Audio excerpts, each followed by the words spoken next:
It's our final lap. Welcome back to day 4 of the Fixed Ops Roundtable Fastlane event.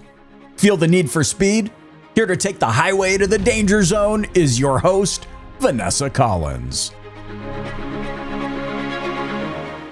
We're fueled up and ready for our final lap. I'm Vanessa Collins from Lithia and Driveway in Northwood University, here to welcome you back to the Fixed Ops Roundtable Fastlane event. Put the pedal to the metal as we race towards the finish line of another spectacular event.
You don't need Hot Wheels to join this raceway.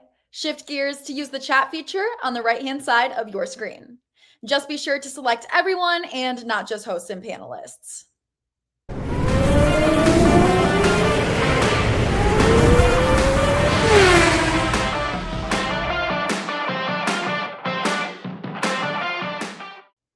You'll be on the edge of your seat for our next speaker, Kaylee Felio with Parts Edge.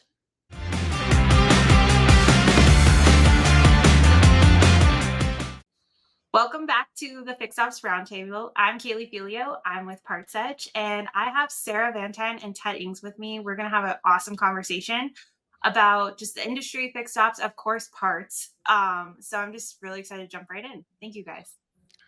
Kaylee, thank you. It was great to meet you, by the way. We've been doing these yeah. remote interviews for years, but we met just a couple months ago in Texas, and it was at one of your clients for Parts Edge, Snell Motor Company. So yeah, fantastic. And again, great to see you in person.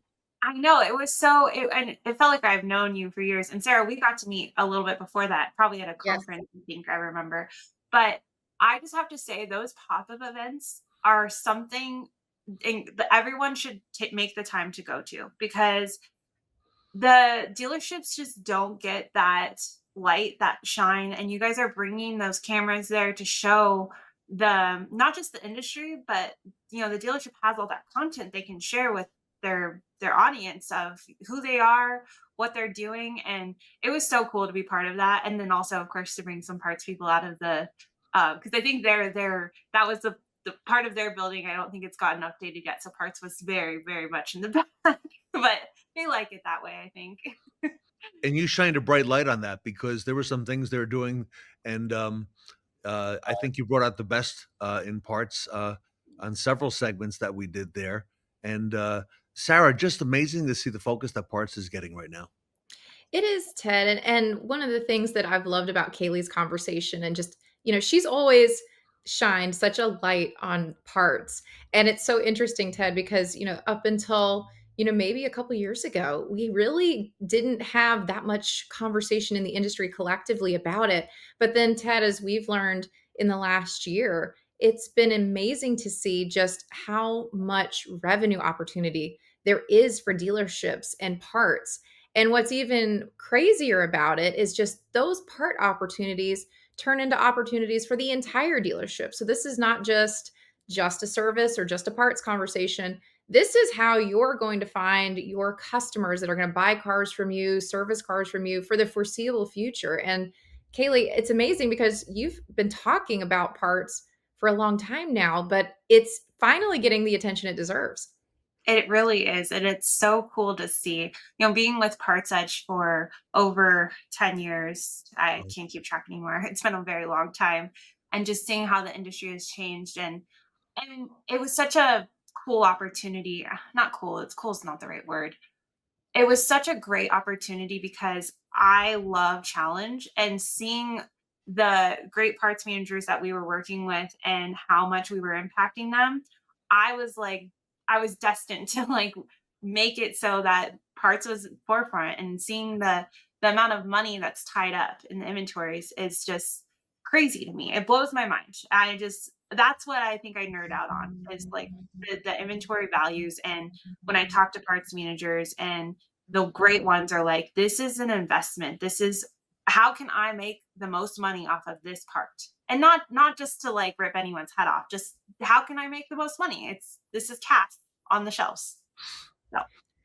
An interview that Sarah and I did not long ago with Brian Benstock, we had a lot of subjects to discuss, but the one he wanted to talk about the most, Sarah, was parts. Okay. He said that was the biggest opportunity for his dealerships in the New York area, and what he was doing with parts, and not just on the retail side, but all around. Okay.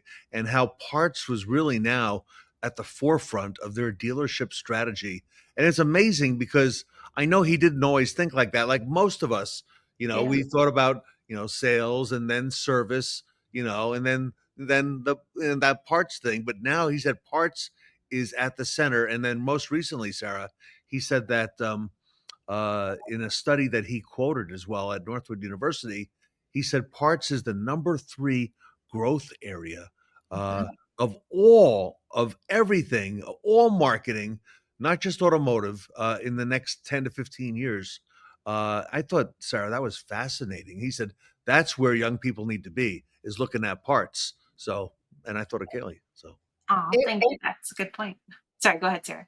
No. Well, it's just amazing, Ted, to see, and Kaylee, this entire conversation just continuing to evolve around parts and dealerships looking at solutions for what's happening, in the marketplace, and what's happening in, just different challenges that they have with retention, and looking at, their customer footprint. How do we attract more buyers? How do we get more people, into our dealerships? How do I get more marketing out there to attract people to consider my business, when there is so many different places that I can choose to purchase these items from? And Ted, that was the statistic that I also thought was very interesting when he was talking about how many different leads and opportunities that Brian was getting to his store's website, and how big of a component parts was in that equation.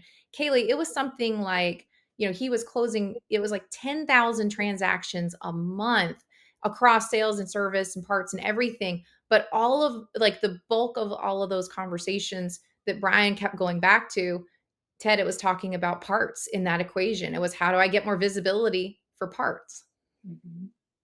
And Kaylee, this is industry wide. We, Sarah and I won't mention the name of the bank, but we just met with a bank that's on the Fixed Ops Roundtable. And, the bank does things like financing cars, right, for consumers. And they have, many thousands of dealers involved with them.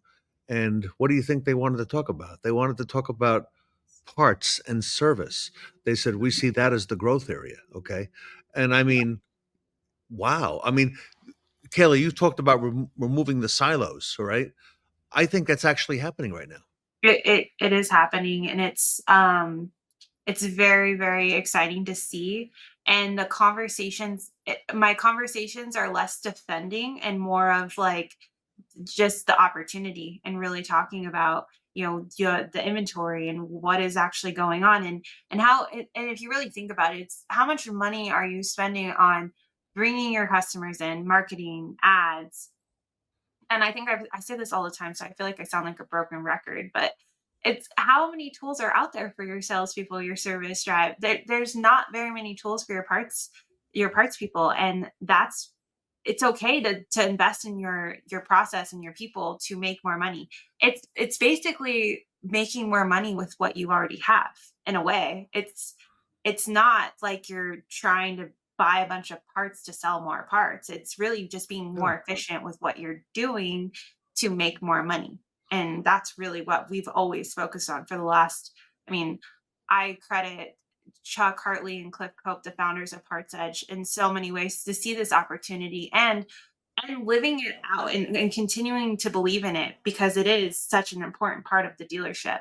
And it's so hard when you start a company. I mean, I didn't start it, but like I'm thinking back, 10 years ago, it's no one was talking about it. No one really cares. So it's like, it's so hard to keep that momentum, right? And I really believe in the last 6 years or so, that momentum has completely catapulted, and we're having those conversations we need to have. I feel like I'm rambling, so I'll stop. No, parts is the place to be. We're seeing now. I mean, you see it as well. Fixed operations has all this new technology, and now that's worked its way into parts. And I mean, there are things coming out this year. We've seen and heard discussions on new technologies that are going to make this even more exciting. So, I think we're all evolving. The whole industry is evolving. It's becoming more exciting. Sarah, and these tools out there now are really going to help make dealerships more efficient. If you're a dealer and you've already got that OEM, you already have the brand, okay? Like Kaylee just said, you've already got the brand. Why not maximize what you can do with that brand via parts? The OEM wants to sell parts. They give incentives to dealers in if not most cases, for selling those parts. Why not maximize that as best you can, Sarah? It's so true, Ted. And that was another, conversation that we had recently. It's all the marketing and effort that goes to the front side of the house. You're looking at so many ways to sell a car. How many different ways do I list a car? How many different websites do I have this information? How do I get my purple cows, my keywords, my differentiators to really get my inventory into people's feeds where they're going to see it? And that conversation around parts, like this is where your customers are right now, Ted. I mean, we were talking about this too. The price of new vehicles today is typically $50,000 or more for a brand new car. And the reality is, you're looking at financing that and the payments associated with it. A lot of customers are choosing, well, you know what? I'm going to keep my car. I might have, some negative equity. It doesn't make sense right now for me to move to a new vehicle. I need to pay it down a little bit more, or maybe it's paid off and they don't want to, resume another payment right now. Parts is where they're going to have to focus when it comes to repairing and servicing their vehicles. And so that's why, and Ted, it was so interesting to hear just how many billions of dollars are on the table in the next 5 years and how this market is going to continue to grow. And Kaylee, I mean, the data that these dealerships need to be considering in this equation. I mean, if we're going into the new year and looking at all these pieces, what are some of the data points that you're seeing that are like, hey, this is a non-negotiable, lowest hanging fruit. This is what you need to focus on? That's such a good question. I would say that, what I always hear in the conversations and just talking with clients and with listening to Chuck, is you make, what is it? 20%, or your profit is on 20% of your inventory. So that's really what you should be looking at. And how can you shift that 80% into that 20%? So that's really what we look at, those productive parts that are making you money, your excess stock, your force, what's nothing that met your best stocking level, basically obsolescence, everything that's aging from day one, because if it didn't meet your stocking level, it should have never made it into your inventory. So those are the data points you should be looking at. And your DMS has it. But it's why spend the time to sift through it all. It's all, we can just display it right there. So that's really what you should be looking at, is your aging inventory and shifting that 80% into that 20%, because that's where you make the most of your money. And Kaylee, forgive me, but Parts Edge, I mean, you've got the tools to help dealers understand this, become more efficient, become more modern, okay, and take advantage of all the efficiencies that are happening right now around them at other dealerships, because you work with so many. You see what the best of the dealers do. Yeah, we work with all of the manufacturers, and really it's not about giving the parts manager another solution to our software. We know the weaknesses of the DMSs, and we fill those gaps, and we make it efficient, we make it automated, and we make it consistent. Because a lot of times what we find is some parts managers are doing some of the things that we're doing, but not as consistently as we can. And you're not able to break out the inventory into more sources, because that's a lot to keep up with. So that's really the niche that we're filling, is getting more dynamic with your data, breaking it out, and providing a solution and support. That's the biggest thing. Is parts managers have never really had that resource, a parts person to like call and rely on. You call a DM. I'm sorry, I love the DMSs, but call them and ask them what a phasing criteria is, or what day supply setting they should set for these types of parts. They're probably not going to have the answer, unless you get lucky. You might get a really good, but yeah. You're right, and same thing. Where are they going to go? The DMS, you've got the resource and solutions there. So Yes, we do. this time of year, Kaylee, we're all making our plans now for, the balance of the year, and we're, mentally already looking at 2026 and projections. And if a dealer wants to start the year right and start looking now, okay, what we got to do on the parts side, how do dealers reach out to you at Parts Edge? You can reach out to me directly, or you can go to partsedge.com. We have a lot of resources, so you can do some research and learn about, our process and what we, talk about a lot of. But so you can just reach out to me directly or go to our website. I promise I will be very nice. And also, too, with this ROI calculator, I will happily run your numbers to show you how much it's costing you to not have the right parts, because it's incredible and I'm nerding out on it. So that's a neat tool. Congratulations on bringing that out. Yeah. Thank you. It.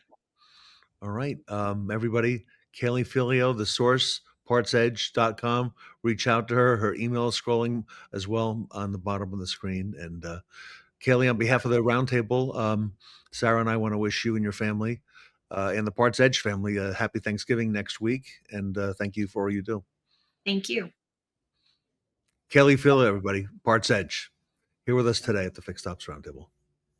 Hello, everyone. It's Vanessa Collins and Katrina Ness with the Fixed Ops Roundtable. We are here at NADA 2025 with a very friendly face of the Roundtable, Kaylee Felio from Parts Edge. Welcome. And if you don't mind, just giving us a brief introduction of who you are and what you do at Parts Edge. Yeah, thanks for having me. I'm super excited to be here. I'm the Sales and Marketing Director with Parts Edge, so I do pretty much everything when it comes to content, bringing on new clients, and just talking about parts and how it affects the dealerships and everything. So yeah, I do a lot. Wow. Okay. So for those who don't know, tell us a little bit about what Parts Edge does as a whole. Oh my goodness. So we, as a whole, we look at the entire inventory. We help optimize and make sure that it's turning profit for the dealership, because it's one of the largest assets that the dealer owns.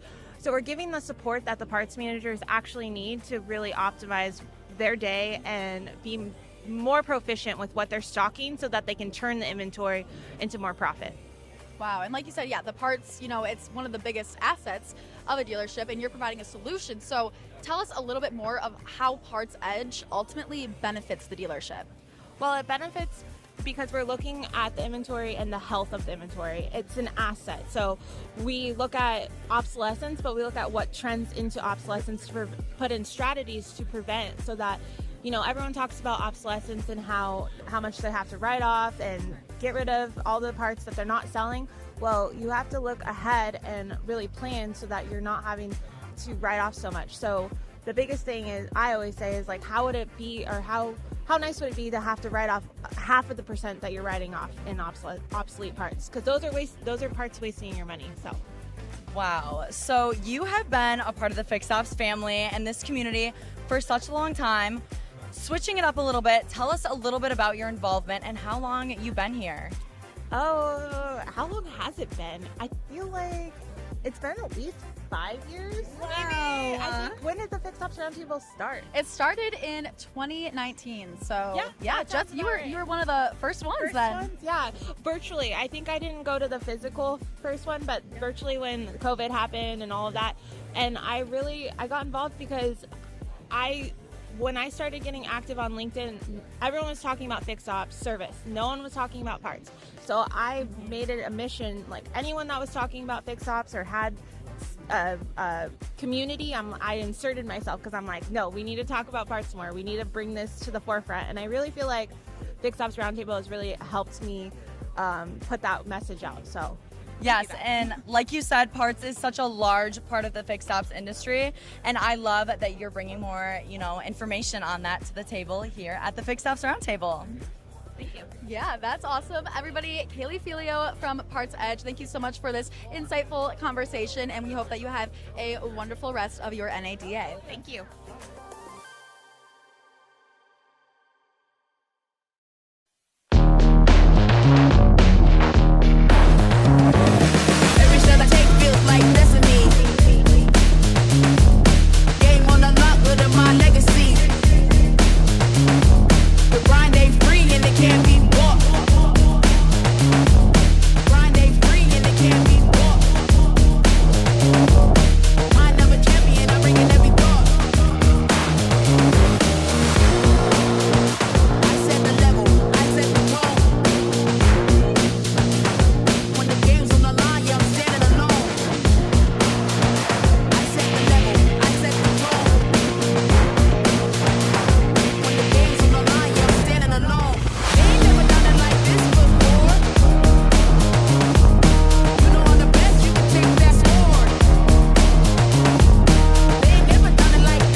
"98% of customer experience is how well or how poorly you communicate."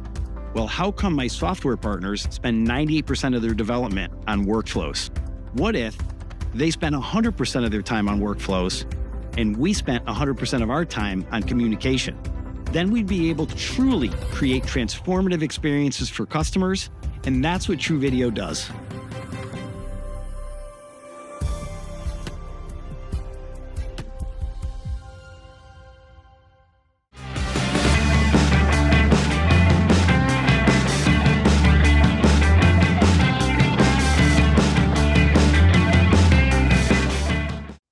Blaze through the tolls with our Interstate billing segment featuring Dave Schell and Tully Williams.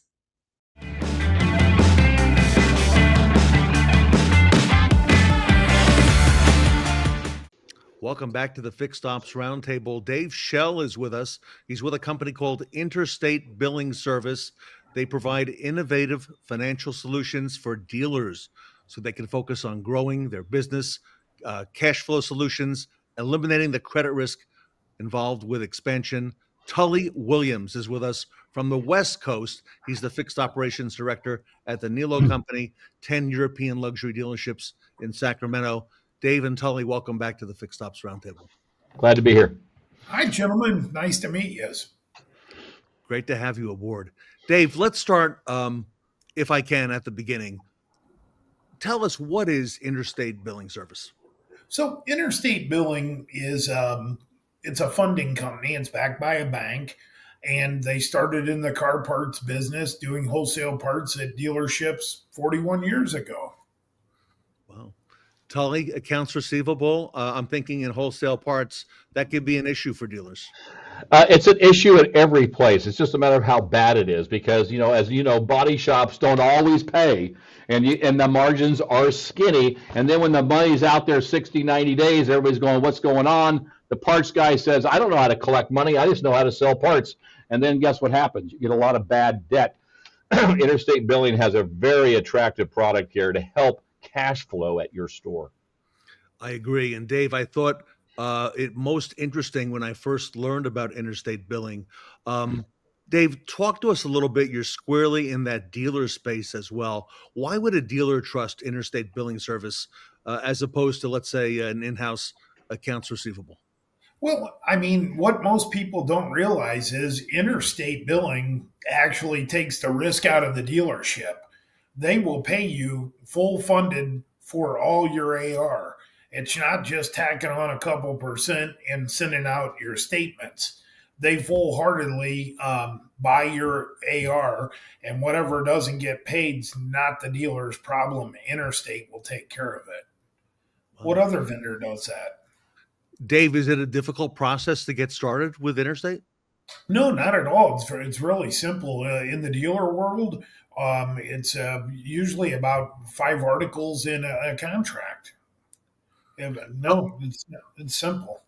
Tully, I'm thinking not only for single point dealers, but multi-dealer groups such as yours. You know, you've got a lot of balls in the air, and you know, you're tracking payments and making sure that you're getting paid as well. This could be a big relief to a lot of dealers. And I also think that there's two things I see here. One is that, especially a standalone deal, cash flow is king. As you know, in the sales department, cash comes slow, right? Your CIT just drives you crazy, right? And all of a sudden, your wholesale's got 50, 100, 200 grand in it. You're like, what the hell's happening? I got no money. I might be showing I'm making a profit on the financial statement, but overall cash is slow. And I think that a lot of times people are scared to get into wholesale because the margin is skinny, especially if you really want to be in it. You're lucky to get 10%, and some people go down as low as 5%. The issue is going to be is that here you are giving 5%. Next thing you know, the person's at 60 days.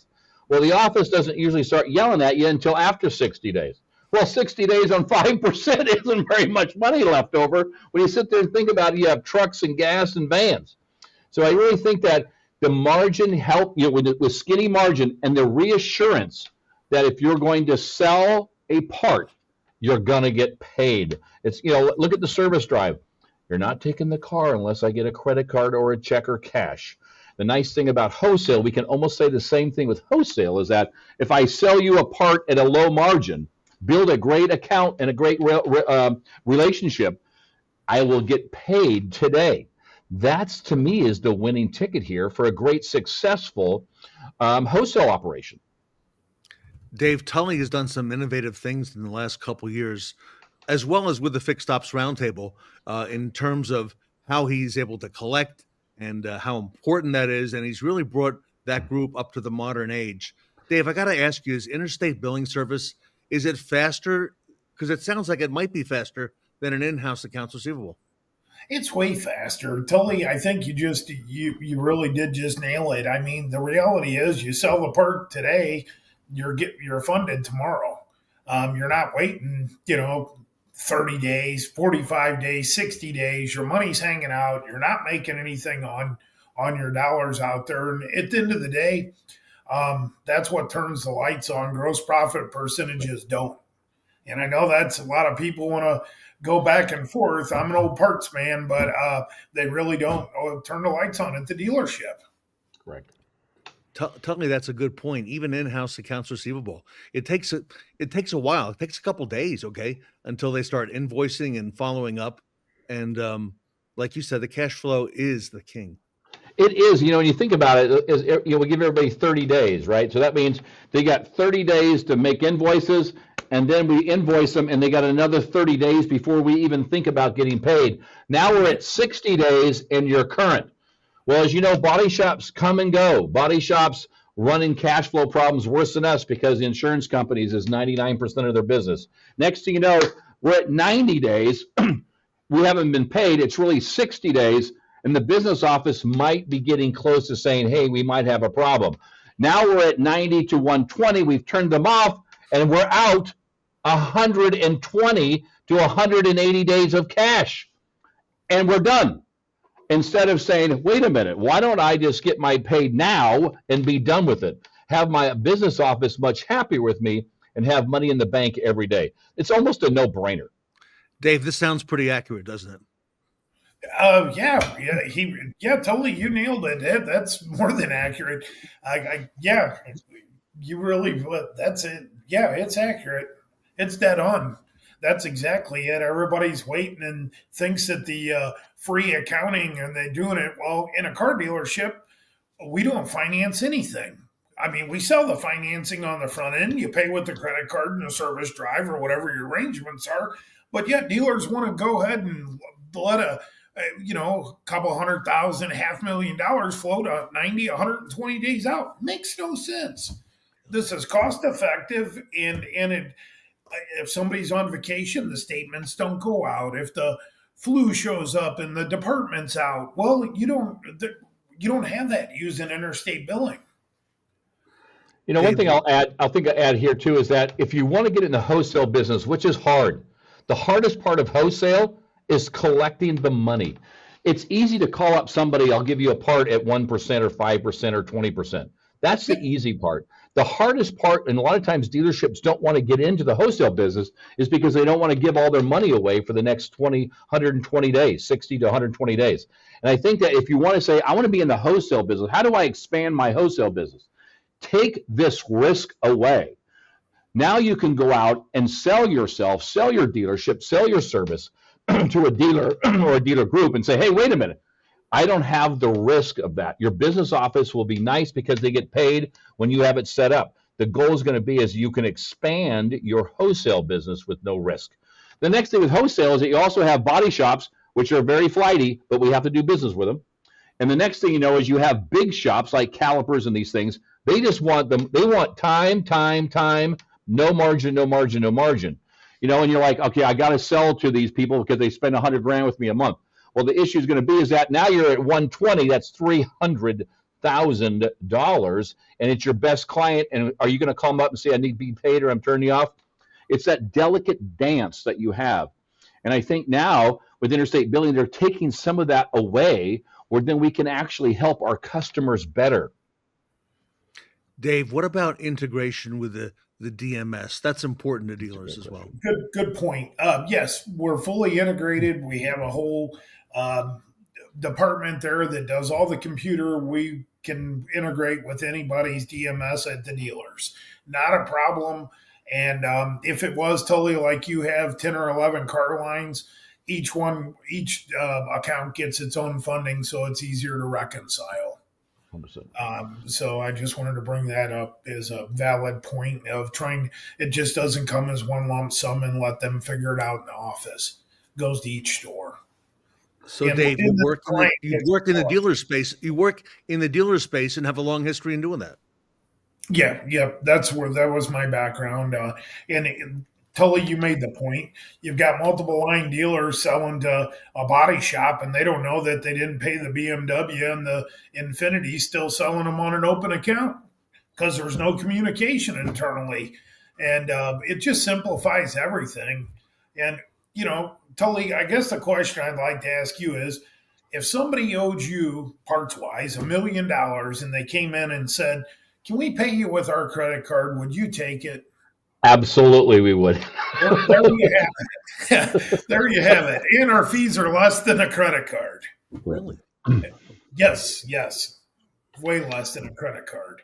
Now, on the other side, as a body shop, how do they see it? Is it easier for them to pay invoices, or how do they reconcile their accounting and get paid and pay you? How does that work? So we send them a statement, and if it was a multiple line dealer, it has each of the dealerships broke down. It's on a net 30 account, and then they're to pay, by the 30th. And I assume that they can go online and pay versus not sending a check in. Oh, they can pay online. They can send a check. They can wire it. Whatever they want to do, we'll gladly take the money. 100%. I think that when you look at body shops, especially when their cash flow is cycled, where you have large accounts, because everybody wants a calipers, everybody wants these big, huge body shops for their business because they do well. And a lot of times we give them that, that great margin for them to make a little extra money. But in turn, we have an intense amount of dollars that are tied to that account. I think a lot of times, dealerships are scared to take that leap because they know the risk of cash flow. And I think it's great a product like yourself there can help minimize that risk, so then they can really focus on it. Because here's the deal, Caliper's not going to go out of business at all. And the issue is going to be is that they're a great company and they're growing, right? And our goal is that we want to be a partner with them in our markets. And I think this will help some dealers in those markets take that risk that they're always afraid to take. Yeah, and I mean, valid point. I guess with the stuff being insured in the past, there was rental car companies. Everybody wanted to sell to the big rental car companies, the volume of parts. Well, let's face it, in the early 2000s, there was a few of them that stumbled and didn't make it. And they did have to file bankruptcy. Well, the good news was I did work at one of those dealerships, and I did use Interstate billing. And we were fully funded, and that was between Interstate billing and the client. And the Interstate, and I guess another valid point is, we're not here to tell you how to run your business. If you want to sell to somebody and we say, Tully, it looks like on Dun and Bradstreet we use for a credit check. Most dealers probably don't. But we looked and, they're a little spotty. We probably need to talk about them. You said, hey, they always paid me late and I'm fine with it. We'll still sell them. We'll still send them an invoice. The caveat is, though, if they don't pay, that would be on you. It's a recourse account. But we're not here to tell anybody who they can sell or not. We just have to look at it from a business standpoint on where the liability will be. But if it's approved by us and sells through us, motor, transmission, powertrain, there's a warranty claim, you're still funded. We deal with the clients. How long does that take to get that approval from you to get them approved for credit? And then how do you determine how much credit you give somebody? Well, okay. So if we were going to come in and say, set up your stores, Tully, we will give everybody credit that you currently have credit. We will send the funding to you upon our agreement, and then everybody will stay on an open account. And then if they don't pay, then we'll talk about a recourse. But that way we're covered, you're covered. But that's how that works. And then we check credit guidelines, look and see how they pay, how much money they have in the bank, just like a bank does. And that way we do make sure everybody's protected and what's in the best interest for you. We're here so as a new client that we find is a new body shop, and we're doing business with you. Is there a check that you do to say, hey, Tully, this account is a great account. We've done our check. We will authorize. We'll cover $50,000 a month or whatever. And then there's one, and then another company. Mm-hmm. Yeah, and then another store you would say, hey, these people are flighty. They got no money in the bank. They bounce checks left and right. It's a zero. That's a zero. We can't open them. But if you want to sell them on an open account, we'll sell them on an open account for you. But we won't have the liability of that account on our books. It would be on yours. But we will still collect, still bill, still take care of everything else. And you made me think of another great point. Interstate Billing actually has a portal for multiple line dealer, any dealer lines that go through us, that the clients can just log in and they can, end of the month, they want to reconcile. Where's my credit? Where's this invoice? They can go in and just put them in themselves and print them. Or instead of them, calling in the parts department and taking away from the guy selling parts, we actually can go ahead and we take care of that for you, and we'll give them their credit invoice, or if they're missing invoices or on their statement, so they can reconcile. So we do relieve the dealer of that. Well, it's a big deal. And Dave, in terms of fees, you work on you mentioned as an analysis the credit card. Sure. You work on a percentage. You work on a percentage basis. Uh-huh. Yep. Our percentage starts around 2%, depending on your volume, just like selling parts. We do have a little bit of wiggle room. So it is less than a credit card by far. And considering, Tully, you brought up about the slow pay and no pays, prime rate's about 7.5 right now. Why would a dealer want to play the bank when we could fund them for 2% or less and take care of all the AR headaches? Makes a lot of sense. Makes a lot of sense. Yep.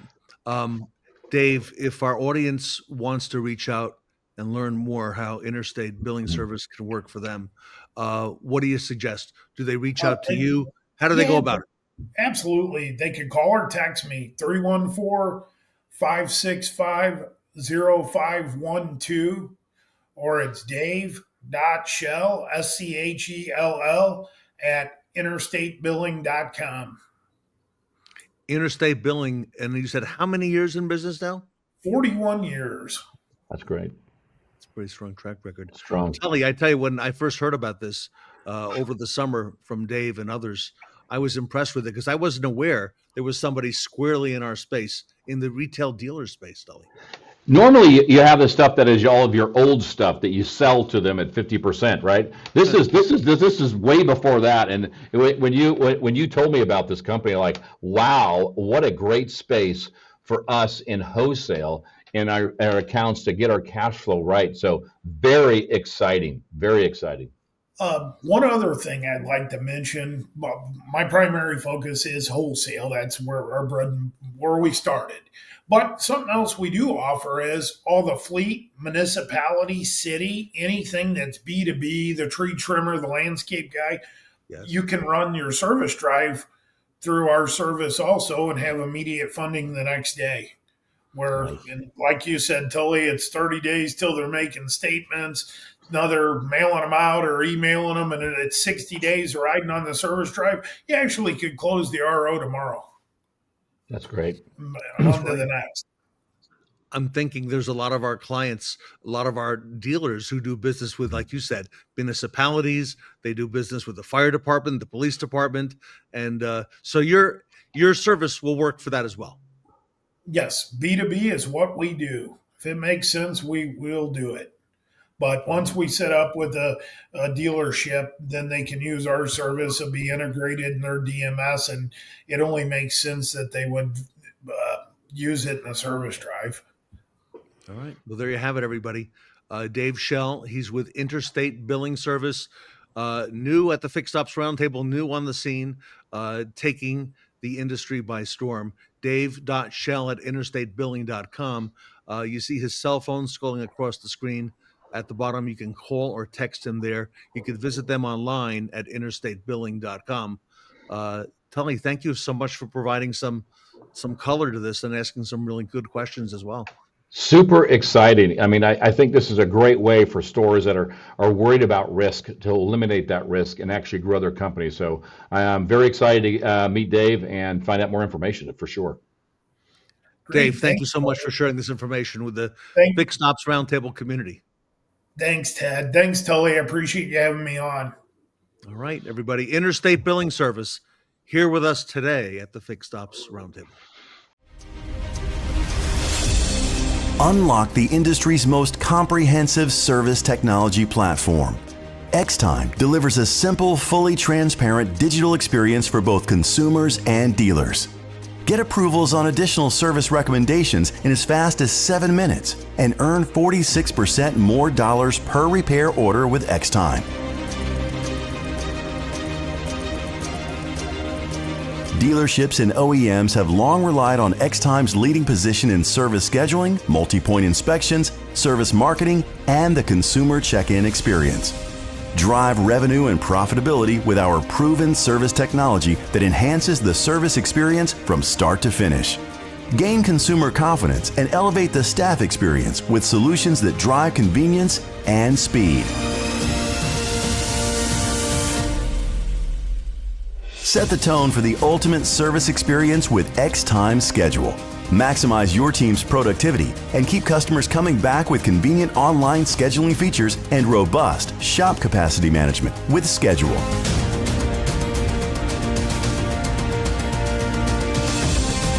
Grow fixed operations with every appointment using X-Time Engage, creating superior personalized experiences for your customers. Boost efficiency and profit with seamless check-ins, convenient status updates, and fast checkouts. And avoid frustrating bottlenecks with connected data from back-office processes to fixed ops.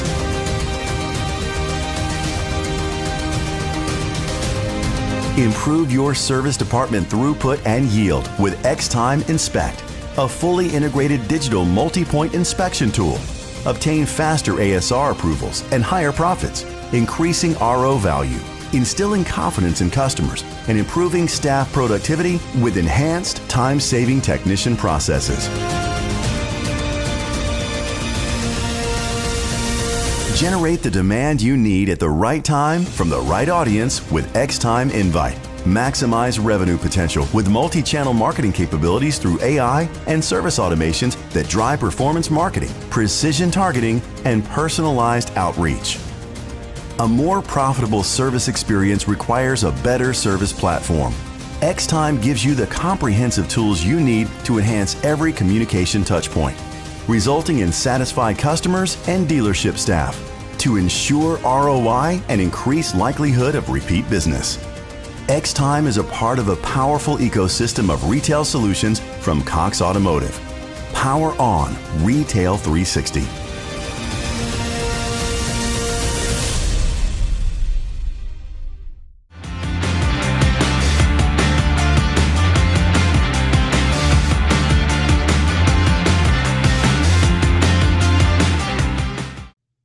We put the room in Volie for our next panel with Scott Davis and Liza Martensen.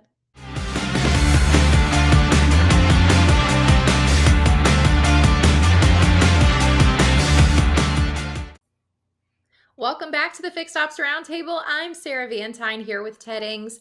Today we have the Volie panel, and today, Ted, we're going to be talking about outbound phone calls and a lot of different strategies related to BDC. A very important topic, Sarah. I know near and dear to your heart as well. We want to welcome back Scott Davis and Liza Martensen from Volie. Scott and Liza, welcome back to the Fixed Ops Roundtable. It's great to be back. Hey, guys.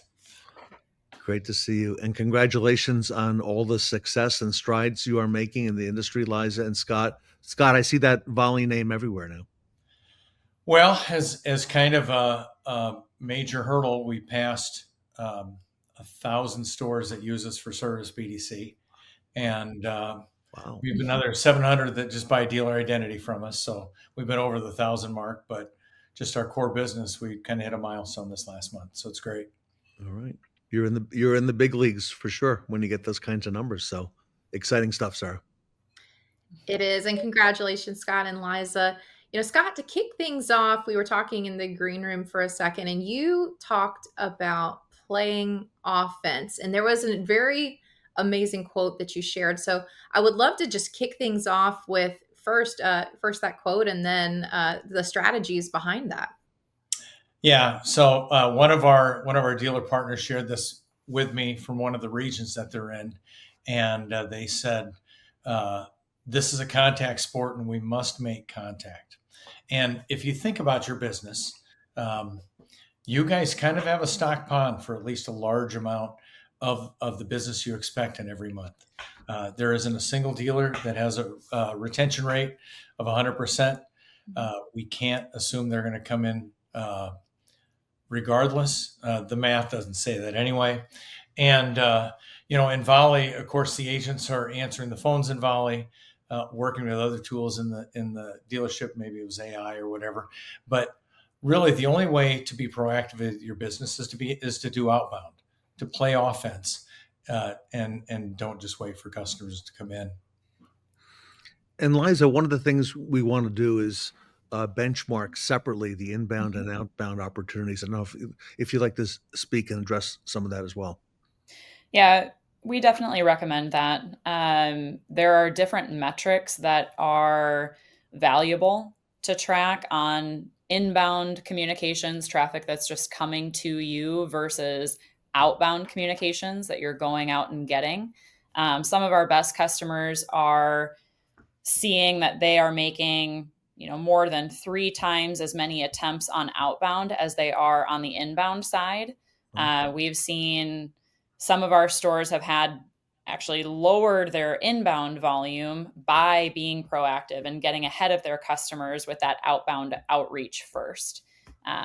We typically recommend just try to get 1-to-1, one outbound call for every inbound communication. That's your first benchmark, and then grow from there.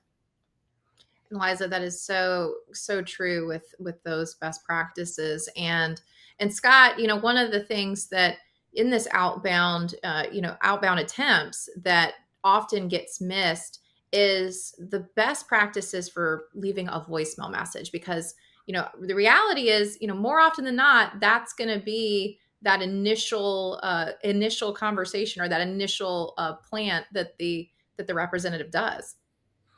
Yeah, if you can do one thing that seems so trivial right now, start drilling your agents, teaching them how to leave good voicemails. Make sure they sound enthusiastic. Make sure they are clear enough that the cell phone transcribes it correctly, because a lot of people just don't answer and they read it. One of our favorite customers, I actually looked at their stats for this because I know they train on voicemails. I remember when this person signed up and she's like, Scott, our record month is 250 outbound appointments in a month. I can't imagine we'll ever be able to do that. Well, I looked at a previous month, a couple months ago, they had 850 outbound appointments and then additional 518 outbound appointments that were callbacks. So what is that? 1,371 outbound appointments, and 40% of them were on callbacks. They drill on this, and we see these numbers. The people that do, they schedule a lot more outbound appointments because people are encouraged to call them back. Do you do it on every attempt? It needs to be part of your strategy for sure, at least for some. By the way, this group is going to, with their 9 agents, is going to schedule over 1,600 outbound appointments, but besides taking 20,000 inbound calls for a month. So leave friendly voicemails. It pays. Sarah, those are some big numbers. I know you are aware of that. That's incredible. And Scott, it's amazing too, because the quality of what you're including in that information in the voicemail message is also so important to getting those callbacks. Yeah. This is a very important possession for most people, and we're not going to kind of maybe shoulda our way into making them confident that they can trust you with something so important to them. So just say you're due. I can see you're due for service. I'm calling to help take care of this. Don't kind of maybe shoulda. The recommended service advisor, we all can tell who's confident and who's not. Drill it, get good at it. Sure. Tell the customer what you want and they'll respond. Liza, I've heard you both say, you and Scott, that it's important to have a service mindset. The customer needs service. Things such as referring to the history when we're on the phone with the customer. Speak to us a little bit about that mindset. Yeah, I think this ties in well with what Scott was just mentioning. When you represent the dealership, you are the resource. You are the expert. You can't assume that your customers know as much as you know. They don't, very likely, right? So in that, I think you have to take, a lot of reps that we work with are cautious. They feel like they're disrupting the customer. I'm interrupting their day. This is an inconvenience. And you have to flip that. You're providing a service. I'll be the 500th person to compare it to a dentist visit, right? For myself, I have a note right now on my notepad that says schedule a dentist appointment. And it's been on my notepad to do for a couple of weeks, and I just keep putting it off. If someone were to call me and say, let me take this off of your list for you. Does this date and time work for you? Let me just get this booked and you won't have to think about it anymore. That's a service to me. And that's what these teams are providing when they make these outbound efforts, when they make these outreach attempts. You're taking something off of someone's list. This is a service that you're providing. And Scott, the other component with being in the service mindset is really the agents having that preparation going into the phone call. And that's one of the other pieces that I've heard you say before. Research is so important in these outbound attempts. Well, I'm going to only half agree with myself. Yes and no. A lot of times when we call people, even though we are providing a service, we're interrupting people. So they're not going to want you to say, hi, Sarah, this is Scott from ADC Motors. You need an oil change. You need tire rotation. You need brake pads looked at. You're due for this, you're due for that. Do enough research to give a good reason why you're calling that you can communicate very quickly. We see a lot of customers who join us and they're asked, certainly I know of one OEM that used to really preach this, spend 5 minutes with every customer, figuring out why every single thing a customer could do. Activity is much more important as long as you have one good reason to call them.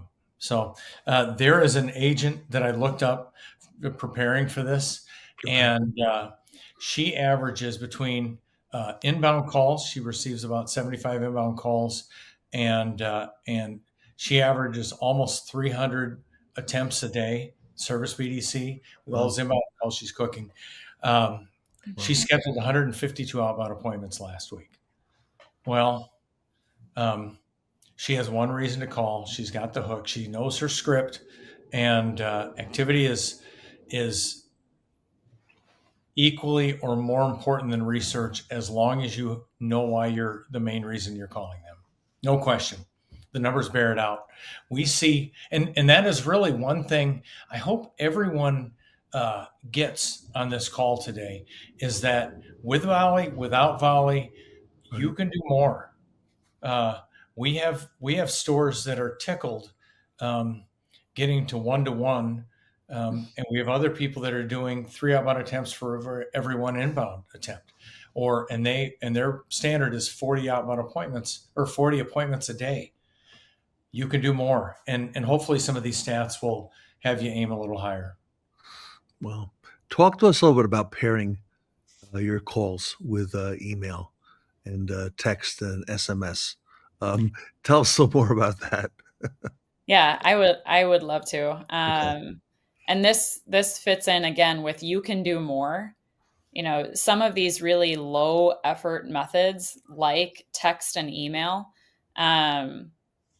those are easy to pair with a phone call. A phone call is higher effort, right? There has to be a human engaged, but pre-templated text messages and emails, minimal, no effort, and it's an added gain. So I did a deep dive with one of our customers into their texting activity. Okay.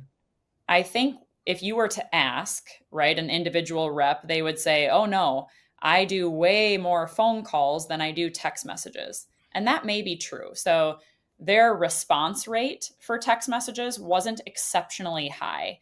Of all of the customers who wound up engaging with one of those templated text messages, 7% of those customers who replied in order to set an appointment with the BDC rep.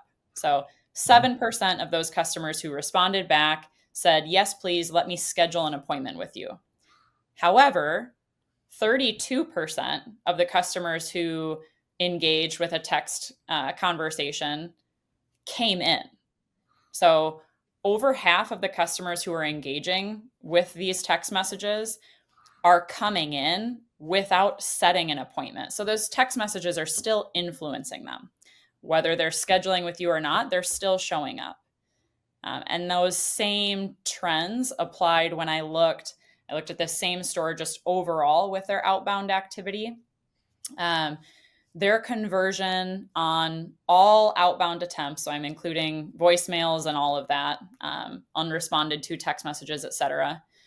Their conversion to set an appointment was 16% on their outbound activities. Wow. But yet, 37% of the customers that they attempted contact to came into the store. So even if you're not having a conversation, you're influencing people. You're reminding them that you exist when you're making these outbound activities. And you guys know it's true. How often do you actually answer text solicitations? And how often do you read them? All the time. And Liza, most of our customers put the scheduling link right in there as well. Yes, yes. And people read it, right? Sure. They read it just like a voicemail. Sure. Yeah, makes sense. Mm-hmm.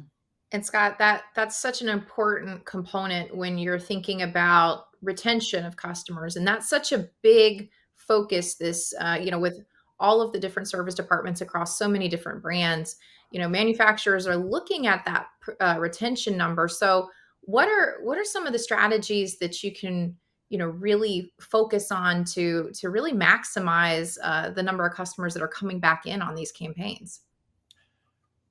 I'm probably going to get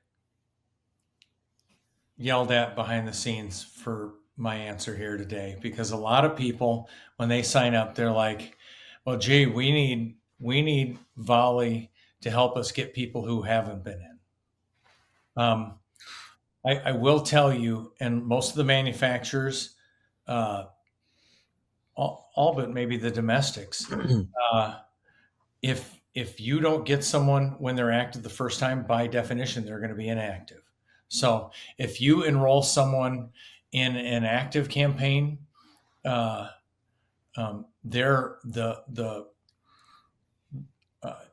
you're much more likely to convert them. The big thing is on an active customer, someone who has been in for 6 months, counting callbacks on the first attempt, you're going to reach over half of them. And then with the multiple attempts. So I pulled a Toyota account that has many years of history on it. Their Service Connect alerts, their telematics, they schedule an appointment on 35% of the people they spoke to. Active and active at risk, if you're a Toyota dealer, the people that they spoke to, they converted over 22%. The people who had been in, who were deemed inactive, 12 to 18 months, purples for you Toyota people, of the people they spoke to, they only converted 10.9%. And the answer rate was like half of what the active customer is. You actually do the math on the efforts you put in. I'm not saying that's not a part of your strategy. As you work on pacing, you'll get much, much deeper into the queues and you'll be able to reach all of your customers. But if you want good retention scores, and I don't know any dealer that their retention's 100%, start with the people who are active and don't assume they're going to come in. Every outbound appointment you make, either they weren't coming in as fast or they weren't coming in as at all. And I just can't stress that enough, even though a lot of people don't like that answer because they want to call the people who have been in for 18 months and get a 3% conversion rate per 100 dials. So, Liza, it's been said that the fortune is in the follow-up. And we've got to make multiple attempts. People are busy. During the course of a business day, we may miss a message. Talk to us about that. Yeah. I think what you just said is true, where you may have more success if you attempt reaching a customer at different times during the day. Different times. I may be more responsive first thing in the morning. You may be more responsive in the afternoon. So having some sort of logic built in where you're not the definition of insanity, right? Where you're not trying the same thing every time and expecting different results. And I think that goes for different methods as well, tying back to the email and the text. Take advantage of those different methods for attempting to reach your customer. You may have someone who prefers to avoid talking to someone on the phone. Just give me the link and I will schedule myself happily. So make that easy for your customer. We follow these attempts, and I do think that there's a point of diminishing returns where, to Scott's point, if a customer has not engaged with you for 24 phone calls, are your odds higher on the 25th attempt that all of a sudden they're going to pick up the phone? Probably not. Right. So, watch for that contact rate, watch for the conversion rate, and focus your high effort activities on the opportunities where you have the most chance for success. And Scott, piggybacking off of what Liza is talking about with these multiple attempts, a lot of dealerships still look at their marketing efforts and they look at, some of these campaigns and they think, okay, I need to have a special access number. I need to have something, additional to track what's going on, or have, the customer attributed to this particular campaign. What are your thoughts about, some of those practices pertaining to marketing with this? I think it's kind of funny. If you go in your typical dealership, let's just pretend your typical 250 new and used 2000 RO customer dealership. Okay. They have 20 vendors in the dealership. Those 20 vendors take credit for 600 cars and 5,000 ROs a month. We get talked all the time on how we should give attribution. We are, with our new reporting platform, we will report on just contact too. We've got the data. I don't have a better answer for you than that. I think it really depends on what they're trying to measure, though. I'm skeptical of a lot of these results. So Sure. a lot of them are, it's just blocking and tackling, right? Making people feel good, inviting them to come in, letting them know they're due, because they're not thinking about the dealership. That's right. That's right. My final question for today, what's a good appointment number per day? Liza, maybe you want to share that in your experience. Yeah. We have some teams where their reps are hitting 40 appointments per day. I do, from my perspective, I think it's important to consider the variables that may impact your reps' opportunity for success. We can't sign off without talking about, auto attendance, different AI tools that people are using that kind of skim some of those easy appointments off the top. Just bear that in mind. Some of those different resources, they result in more appointments for your dealership. That's the point. However, may that impact the number of appointments that your rep sets potentially. But I would say, some of our best reps, are around that 40 appointment per day mark. So measuring that against the activities that they're doing, just monitoring for good conversion rate.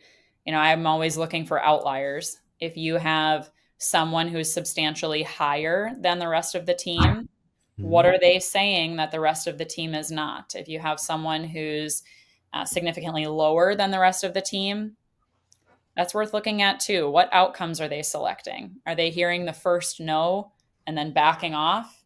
We typically recommend get to that second no. The first no, have some sort of rebuttal. Don't walk away until you get that second no or a yes. Okay. Yeah, great information. A lot of our dealers use Volie. Scott, I got to tell you that there isn't a segment that goes by that Tully Williams, when he's on here, doesn't give praise to Volie and what you've done with their BDC and their operation. He's always talking about it. He weaves it in every conversation. So I don't know exactly what you did there, but you did a great job. And he's singing the praises of Volie left and right. We love working with the Nilo group and Tully and Carl. Carl, yeah. The technology is meant to enable people. Good people can take advantage of good technology. We're lucky to work with them. Everybody, I know you're making your plans now, dealers, for not just the fourth quarter, but for next year. Liza and Scott, I know our dealers are making plans for early in the year. Will you be at NADA? And as a follow-up, what's the best way for dealers to reach out with questions they have? Because I know, Scott, in the past, you've been able to answer questions for dealers. Yeah, we'll be at NADA. We've got a great spot. We're actually the second spot right in front of the main entrance, right next to Car Review, actually. I don't know how we got such a good spot. So looking forward to seeing everyone there. Obviously, my information's on the screen. Also, if you just go to volley.com, we've got numerous forms that you can fill out and someone will get with you pretty quickly. You might even get Liza accidentally. So, but she's a great resource. So, yeah, you both are. Liza and Scott, Sarah and I want to wish you and your families a very happy Thanksgiving next week, and thank you for all you do for the industry. Thank you, everybody. Scott Davis and Liza Martensen from Volie, the #1 BDC engine. You can see the contact information down below. Volie.com is the place to go. They'll be at NADA also coming up in the new year. The team from Volie here today at the Fixed Ops Roundtable. See you, everybody. Hello, everyone. It's Vanessa Collins and Katrina Ness with the Fixed Ops Roundtable. We are coming to you live from the NADA show floor. We are at the Volie booth with Scott Davis. Thank you so much for having us. To start, if we could get a quick introduction, who are you and what do you do at Volie? Yeah, Scott Davis, president of Volie. We're a Fort Myers-based company. We have BDC software. We have 800 dealers in the U.S. that use us to run their service BDC. Super excited to be here. It's been a pretty interesting week with a little less traffic, but everyone has been here. They've been very engaged. It's been fun. That's the most important, engagement and having the right people here. And we're making the most of it, Yeah. Definitely. So tell us a little bit about Volie and what you guys do here. Before Volie, people were doing phone calls with their desk phones. They were printing off paper lists. It's really hard to know what's going on in your BDC. It's hard to make money. If you talk with a lot of dealers, they're like, oh yeah, we have a BDC, it's expensive. Or we have a BDC, it was great until Max left and it fell apart. Well, with Volie, we give them all the tools to run their BDC. We manage the dealer data. We dedupe it, we normalize it. We allow them to put a plan in place to make sure they grow their business, which, all the way around, the service department is in many ways the most important part of the dealership. Their future sales come through that. They count on it for steady income. Until Volie, they didn't have a plan to grow it. So we built a contact solution on top of an automotive data matcher, I guess, to break it down to the most simplest form. And we're just lucky. We put our first dealer on in 2021, March 2021, and we work with about 800 dealers. That's incredible. Lots of developments happening at Volie. And if you don't mind telling us about one of your latest products, Pulse. Yeah, Pulse is brand new for NADA. If you want to try it for free, give it a try. But what it does is it's conversational AI, conversational intelligence that will score the calls. What is pretty standard in a call center, dealers call them BDCs, but in call centers, it's pretty standard to listen to a call, grade the call, go over with the agent, give them things they should improve on. Labor was tough before COVID. It's brutal now, and AI can, for a fraction of the cost, can score all their calls. Every call that they miss is worth or every call they mismanage, if it's a domestic store, it's $300, right? Every RO they miss. So it's helping them not have to spend the labor to listen to these calls and to pick up these opportunities that they're going to miss. It's a great product. It truly is. And, AI is such an incredible tool that is coming about this year and starting up a lot more, and we're seeing it quite often in 2025. So what makes Volie stand out, and what makes you guys unique as a company? We have very unique software. We're Automotive's #1 BDC engine, and I'm not really certain who #2 would be. We are, we focus on a kind of a forgotten segment. We're founder-led. We don't have private equity. We bootstrapped it to 800 dealers, and hopefully at this time next year, 1,500 dealers. I don't know. I mean, we're not doing this to flip it. We're doing it because we love it, and it's just great. So I don't know. I mean, everyone has something that's different. I think we're fairly unique for how we put this together and who we are. Absolutely. That's truly invaluable too. And being a good partner to your customers is the most important at the end of the day. Yeah. For sure, no question. And Scott, it's a new year, 2025. What are you most excited for this year? We have an extremely aggressive product roadmap. Our goal is to, if you have Volie now, it's pretty easy to say that one agent can do the work of 2 or 3. Our goal is to double that again by the end of the year with some of these tools that we've got coming out, other AI products. We've got a lot of good stuff on the roadmap. We're just going to try to make people happy, keep growing a little bit every month like we've been, and I'm certain it'll be a great year. Definitely. So be on the lookout for what Volie has coming up in 2025, because like Scott said, there is quite the roadmap ahead for this company. Thank you so much for having us here in your amazing booth at NADA 2025 in New Orleans.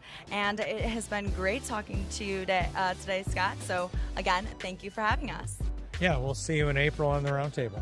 Awesome. Is it April? Is that the next one? Our next one is going to be in April, yes. April, yeah. So we'll see you then. Yeah, see you then.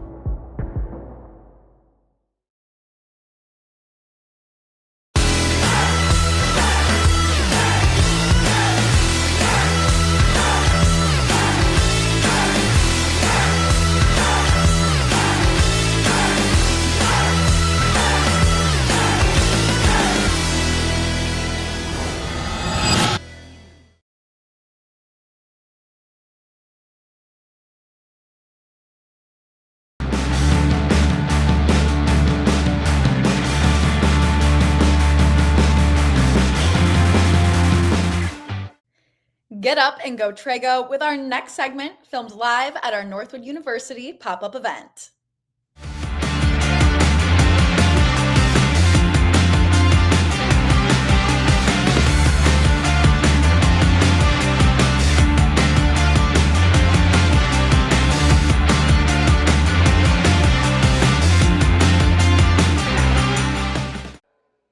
Welcome back to the Fixed Ops Roundtable. I'm Sarah Vantine here with Ted Ings. Today we are at Northwood University, and this is a really exciting topic that we're going to be discussing today, Ted. It is. Curtis Gardner is with us, technician extraordinaire. So grateful to have you here at Northwood, along with Mike Grubich from TREGO. Gentlemen, welcome to our. Thanks for having us. Thank you so much. I want to talk a little bit today about the technician, the role of the technician, how it's evolving, how it's changing, and maybe put a different emphasis on it. First of all, Curtis, give us your background and how we got to where we are today. Well, I've been a technician for 15 years, did a few years at Toyota, and now I've been with Audi for the last 9 years. Video inspections have really changed just my perception on being a technician. It's allowed me to grow a social platform and speak on behalf of technicians in some areas that maybe technicians are afraid to be in or aren't even included in. So the video inspections has changed my life in more ways than just being able to show the customer what's going on with their vehicle. And Mike, speaking of that technician is now more and more front-facing, if you want to speak to that, with some of the things we're seeing in our industry. Yeah, they're not someone who's behind a door anymore, right? They're engaging with the customers. They have to interact with the sales force, the service side. They have to be really good at that relationship building, not just the technical knowledge. So finding that talent who has that balance is really important for the dealerships. Mike TREGO, the assessments that you look at for job placement and the right fit for Wolves. Technicians, they're becoming such a more critical part of the customer experience and really becoming that face like Curtis in front of the camera that's really front and center explaining what's going on with the customer. How has the assessment evolved, or is it going to be evolving as more skills are demanded? It's evolved over the years. It's always been an element that we've measured and assessed, but more and more organizations are bringing the technicians into the fold. And what we're finding in those organizations, not different with other roles in the dealerships, turnover is reducing, efficiencies are going up because dealerships are bringing in the right people to fill those roles, not just filling a technician role with the first person that comes in. And Curtis, one of the things that's been incredible about your journey, we've seen you evolve and seeing you in front of the camera and putting more videos out there. But there's sometimes technicians that are looking at this process and going, how do I maintain efficiency and hours while also being in front of the camera? It's a tricky one, and it's paid off in the long run. Initially, it takes a lot of time to build up a good video MPI script or to build up a good process. But once you build that into your muscle memory and it becomes part of your normal inspection process, I mean, you can do a video in 2 to 3 minutes and not just be it. You're done because you've already remembered your script. You've already remembered what you're going to say. And then all you're filling in is the blanks and the measurements about that car. And even if you mess up a little bit, just catch yourself and keep going because that lets the customer know that you're not a robot. You're actually just a technician trying to let them know what's going on with their car. The really cool thing about Curtis having met and spent some time with him this week is he would tell you that he is not an outgoing person, but as he's gotten data on himself, he's learned to improve and focus on some things. Yes. I mean, and just look at him now. I mean, he's sitting here talking. This is natural for him. And imagine if you can find that in technicians who are that engaging. That's just going to be a great thing for your dealership. Mike, I would imagine most technicians initially are that way. What are your thoughts on most? They tend to have that technical focus, right? Which is why they're really good at what they do. Getting them to understand that they have some other muscles that they either need to develop or use is the key, and that's what assessments will help do. And then they develop. Your thoughts on that? No, I completely agree. I think if you rewind 5 years ago, I'm that guy in the back of the shop, only worried about the cars, don't want to talk to customers, don't want to be in front of any cameras. And now here I've learned that, the communication, if I have a level 10 skill of technical ability, but only a level 3 of communication, is the way I'm explaining that's not going to come across as a level 10. It's only going to come across as level 3. And I took that to heart and was like, I need to really improve on the way that I'm communicating and with everybody. And Curtis, I'm sorry, I was going to say that. I saw a video recently, Sarah, that Curtis did, where he's doing a lot of self-improvement and self-learning and taking that upon yourself, if you want to speak to that. I thought that was really cool. Yeah, that's the best way to do it. I see areas and recognize areas in myself or learning from mentors or coaches or just online courses. And I'm like, okay, I know I could be better in that because that's going to either help me grow in this area or I just feel a little bit weak in it. And it's just, you got to take it upon yourself because no one's going to come out and hand you the things that you want to grow into. You got to earn it. And Curtis, on that subject, the growth that you've experienced and seen in yourself as you continue to put more videos out there and really step in front of the customer, we're seeing that same evolution in the customer and the technology that are in these vehicles. We're having a much more personal experience. How has that really shaped some of the content and some of the pieces that you're creating? It gives the customer an inside look to what's going on, and not just mechanically, but also they're learning about their technician. That technicians aren't just a tool behind the shop door. They're a person. So they're learning more about their technicians. I mean, I recently had a fantastic experience where I just did a normal video inspection and the customer came in.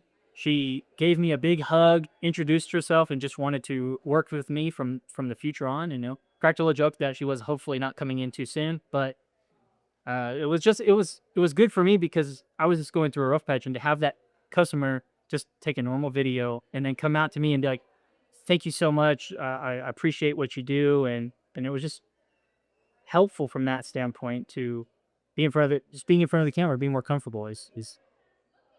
So, Mike, the technician is now more being recognized and humanized, okay?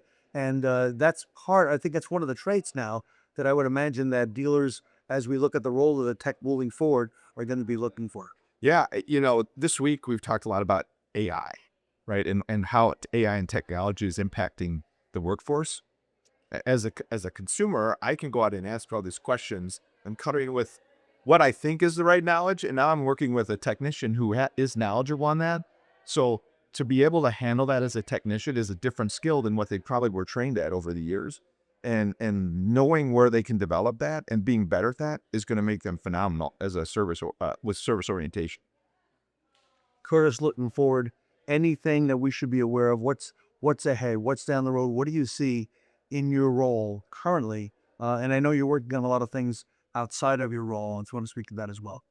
So outside of being a technician, I've been really focusing on technician efficiency, workflow process, and how technicians can use their normal skills and then hone in into being more efficient, making more hours, making more money. If it's anything from muscle memory process to counting your steps through the shop and just eliminating downtime, all the way down to toolbox organization. There's just the toolbox organization is, it's easy to waste a couple hours per week just looking for your tools. So the system that I'm creating, Toolnar, is helping technicians expedite that process. Put your tools exactly where you need them. There's identifiers on where that tool is. If it's not in your toolbox, there's a little, colored holder that lets you know, hey, maybe I left that tool in the customer's car. So it lets you use your toolbox to the most efficient space, and you can organize it exactly how you want. And there's not those clunky folders. Yeah, efficiency. That's That's the name of the game now. But yes, absolutely. Every minute. So every minute you can save is a minute you can use turning more hours. If you don't mind closing moments, tell us a little bit about this company that you formed, the things that you're doing, such as that, because that's really resonating with viewers online. Yeah, Nard is the company that I've created, and it's really focused on efficiency and organization in the shop and service departments, and how processes can be refined down to take the most and use the most time in the day and make more money for the technicians, because that's what technicians care about. They want to make more money. So ultimately, if we can help technicians make more money, everything down and below that or above that is going to benefit from that. Mike, it's all about the relationships really at the end of the day, and how we connect with our customers, our employees, and really just how we connect with each other. It really is. It's everything we do, no matter what your technical capability is, no matter what your skills are. We work as a system in organizations. And in a dealership, if service, technician, estimators, administration all can have those balanced communications, and the customer too, you're going to solve problems faster. You're going to be more efficient. You're going to be more successful. Sir? Communication is key to being efficient. No, there you have it. Curtis Gardner, congratulations to you. All the success you're having. E.T. Mark and Go Drive those well. I wouldn't be here without you, Ted. So thank you so much for the opportunity. Well, thank you for putting yourself out there, because if you hadn't done that and we hadn't seen some of the videos you're putting on social media, I don't think we ever would have met. All right. But now looking back, I'm so honored that, I've been part of the Fixed Ops Roundtable of what we do. So he's just not a back of the house guy. He's moved himself to the front. I would say now officially, Sarah, Curtis is at the front of the house. That's right. I'm Ted Ings with Sarah Van Tyne. We're here at Northwood University, and we'll be coming right back. Do you want to provide your customers with an exceptional car buying journey rather than just a transaction? As Carl Sewell advocates in his book, Customers for Life, the key to ensuring customer loyalty lies in delivering an enjoyable and memorable experience. And that starts with assembling the right team.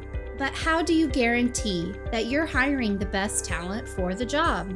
According to Sewell, one of the most effective methods is using a pre-employment assessment called the TREGO Personnel Survey, which consistently identifies top talent and transforms company culture.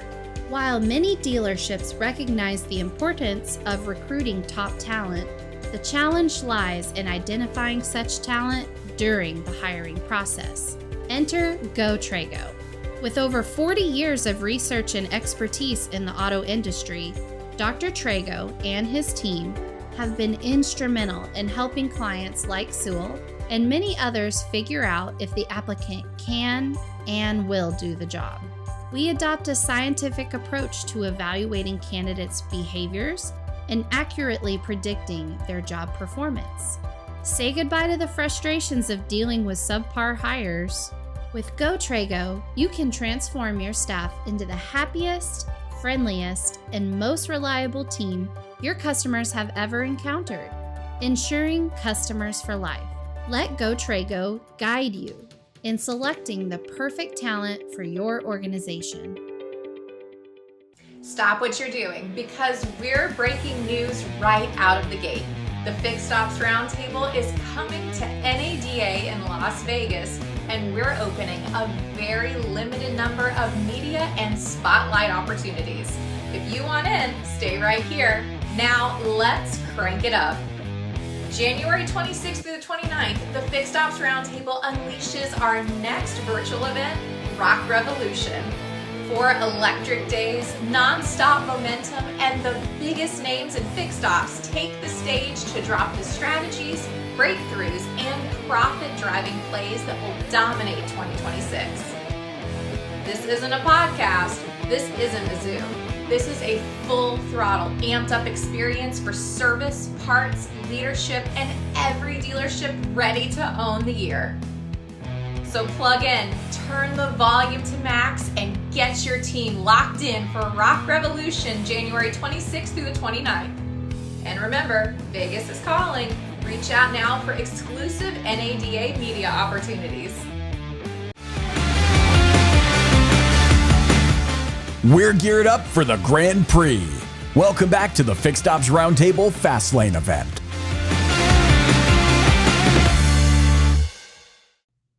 Take one last pit stop for our service drive acquisition panel with Vanguard Dealer Services up next.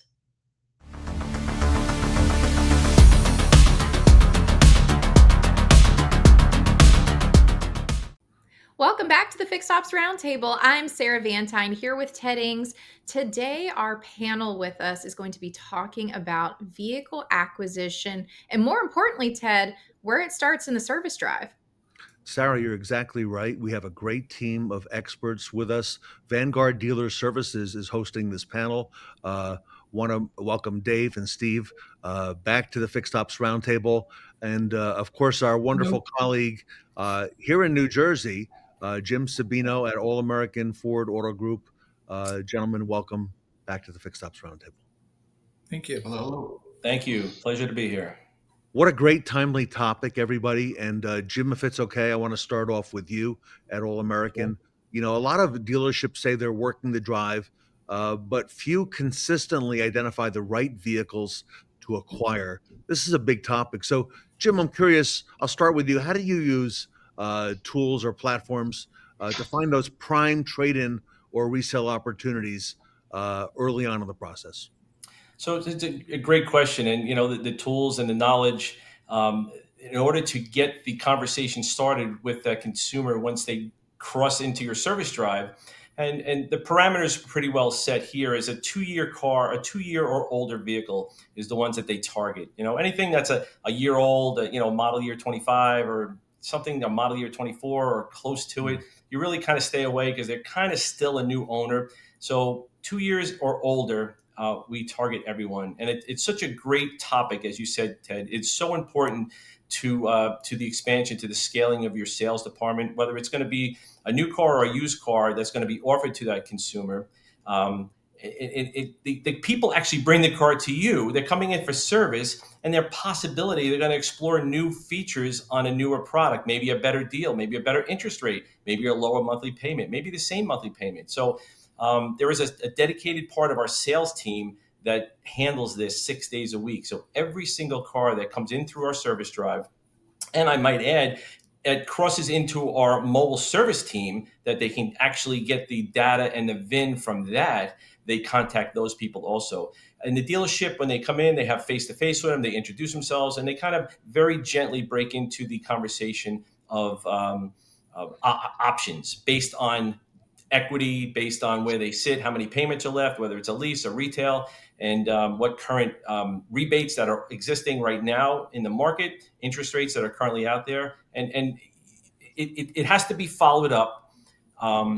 If the sale isn't made at the same time, they follow up. They continue to stay in contact with them a month later, 2 weeks later, 6 months later, and it's always a flowing conversation. And you never know. Sometimes you'll get somebody 3 months later that says, you know what, I'd like to get a different color, or let me call back and see if that payment is the same. And those are the things that happen. So it's done consistently every single day, and the percentage, the closing ratio, is also monitored. So that's very important too, to see where your success rate is every time you enter a customer into your CRM on a service drive data mine. Dave, you pioneered a lot of this at dealerships where you worked. We're fortunate to have you today. Dave, tell us a little bit more about the process. Yeah, I mean, and Jim made a ton of great points there, and certainly all that is part of the secret sauce. I will say, kind of getting back to your first question there, Ted, I think where it really starts is having an integration between the sales and service teams, making sure that they have the same kind of view of the customer that's entering the lane, right? If you're using a CRM like Bin Solutions, for instance, what we used was a great tool. You got to make sure that the service advisors have the same kind of access to that customer information that maybe your sales team does, so that they know where they are in their trade cycle. They know, what that customer's history is with the store and the engagement they've had. So I think that's really where it starts. When you start this conversation, it's being able to target the customers that may be the best, lowest hanging fruit, if you will. And Dave, as a follow-up, I know a lot of times service directors may be concerned that, the customer's here for a certain maintenance or a certain service. And here we are talking about them, selling or trading the car That can also be a little muddy in some cases as well. Well, sure. They have a job to do too, right? So we don't want to step on their toes, certainly. But again, as Jim said, it's just such an important part of the overall ecosystem of the store, right, for its success, to keep these customers in-house and keep them coming back and buying cars from us and getting good trade-ins. If we know we're serviced with us, get them back out on the lot quickly. So, yeah, it can be sensitive. You've got to make sure that there's a synergy within the store and that everybody's on the same page. And really, once the service advisors buy in, it becomes kind of a boon for them, because they can say, instead of, hey, I want to see if we can trade you out of your car, it's more like, hey, let's upgrade your ride. Make that a whole kind of the message that you're sending to the customer, something like that. I like that. Steve, what are you seeing? You work with so many dealerships. Well, to echo what Jim and Dave said, the dealers that I've been exposed that do well with this process, in its simplest form, it's an extension of their sales department. So it's like another department within sales. You have your sales force, a BDC department, but typically they treat the service drive acquisition or credit or equity mining as part of the BDC center. And typically they'll market every customer. You mentioned 2 years, but they'll pick parameters based on the list of service people they get for the day. And they'll go through each RO where it applies and have a specific person work on it, because they treat it, again, like an extension of the sales department, because that's what it really is. I mean, it's sales and service, but you look at it from the standpoint of today, there's different ways customers come to the dealership, whether it's internet or they walk through the front door, whatever the case may be. But typically, Jim will echo this, and Dave as well, the most people that walk through your doors on any given day is the service department. That's where all the the data and the money is. So the dealers that mine that data, pay attention to what's going on in service, do really well with it. But it really has to be an extension of the sales department. Everybody's got to be involved.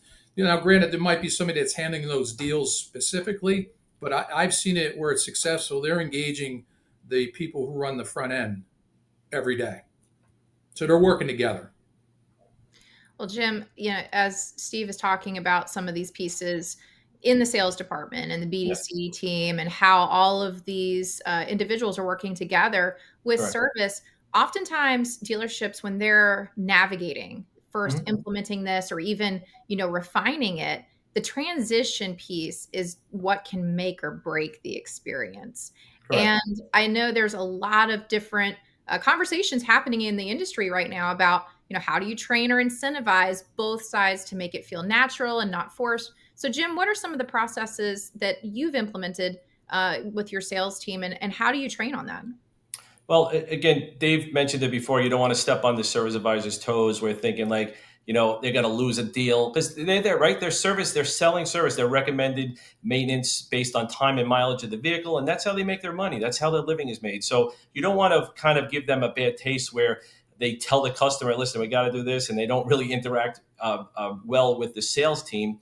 So we spiff. So if a car gets acquired through this process into our sales department, becomes a trade-in, we actually spiff a flat fee to the service advisor to make them whole. So that way they have skin in the game, they don't lose interest, they're not discouraged, and they can talk about, as Dave said, also upgrading, or Steve mentioned it, that, change, trading in, swap my ride, get in, let's upgrade, let's lower your payment, let's get a newer car because you're coming out of warranty in the next, 3 months or 6 months or whatever it is. So we keep them engaged, and we do that with spiffing, and that solved the problem very simply. They get their pay. Nobody gets hurt feelings, and they have just as much as interest as the sales department does in this process. It's okay. They're okay if a car gets traded in, and then it becomes actually more revenue for the service department, because after that acquisition is done and every contracts are signed, that car goes back to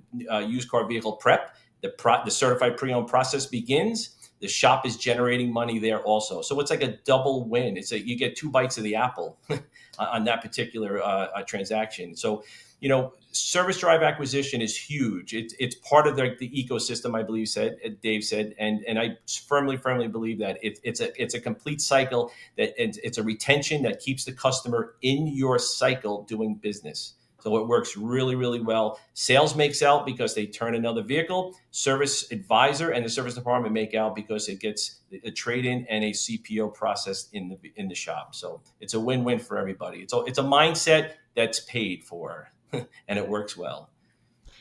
Dave, I want to come back for a second and just go back to the beginning of this process. And, there's a lot of components that you've executed very successfully. What are, some of the pieces in that service to sales handoff? How does that handoff look?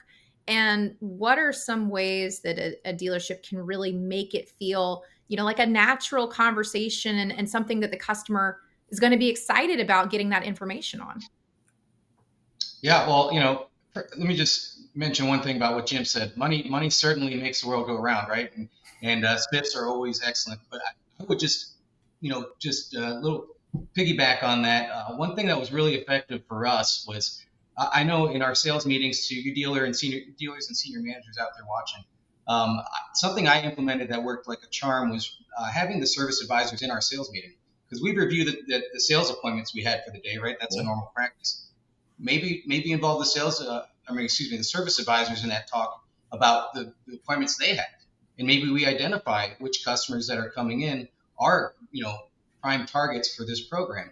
So I think having them feel as part of the team, because so often we have that wall up between sales and service. Right. If you bring them into this meeting, they really start to buy into that team mentality, and again, we're spiffing them, so we got to make them whole. We don't want to take money out of their pocket. So you combine those things, and man, you get a team synergy going that really rocks. But to answer your question, Sarah, sorry, I thought it was important to mention that the handoff, yeah, sure, it can be awkward. So I think really a lot of things play into making that a softer handoff. One of them would be signage around the store, letting the customer know that this is a program that we do to enhance their ownership experience. It's just kind of the way we operate. And it's really to benefit the customer. It's not for anything else. I mean, who wouldn't want a free appraisal on their vehicle? If I wasn't trading a car in, at least I'd know what it's worth. Yeah. Things like that. I think just having a little bit of an education on what we do as a process, as a team, I think goes a long way. And when the advisor is comfortable with it, that goes a long way as well. They have to be well trained in the process. Agree. Yes. And Steve, what other pieces are missing in this conversation so far? We've talked a little bit about that transition in the lane. We've talked about, that handoff and what that looks like to really make that seamless experience. But you touched on the BDC piece. So how do you set this up, when the customer's not present? How do you really, teach and coach those representatives that are outside of that face-to-face interaction to really have that conversation? Well, to Dave's point, and Jim, the expectations need to be met. What everybody's role is in this, but what I've seen work very well is to keep everybody together. Just assume from a BDC standpoint, because I've seen this live in action and how it works. They'll assign the BDC person will pull the information, get all the logistics of the deal, but from the showroom side, there's a couple salespeople each day assigned to that department. Not the whole day, but on Monday, it could be Sarah and Ted in there. And what I've seen work is because you have every salesperson interacting with the service people and the BDC, they work as a team. So when you talk about the handoff is relatively seamless because the expectations are already there. You're assigned to the BDC in service today. Here's how many deals or whatever we're going to look at, but they understand what their role in that is. The BDC is to work the figures, and the customer comes in, the salesperson shows them the car. Now you have two different things going on. Sometimes people stay there with their car, and sometimes people leave. But I will tell you, until the customer says, well, yeah, I want to look at a new car, the BDC department is handling it, whether it be on the phone or they're sitting in the service reception. Mm-hmm. But once the customer engaged and said, yeah, I'm kind of interested in getting a different color, a different car, they bring the salesperson in, and it brings in that team effort. So it's not this sales and service and F&I and parts, all these different departments right, working independently. And that seemed to work the best because every single salesperson has an opportunity to be part of that sale and it adds revenue. And then what happens with some of those salespeople, because they're so into what's going on, it bleeds into the sales side. They start doing it more beyond what people are doing in service. I like that. Dave, can I come back to you with a follow-up?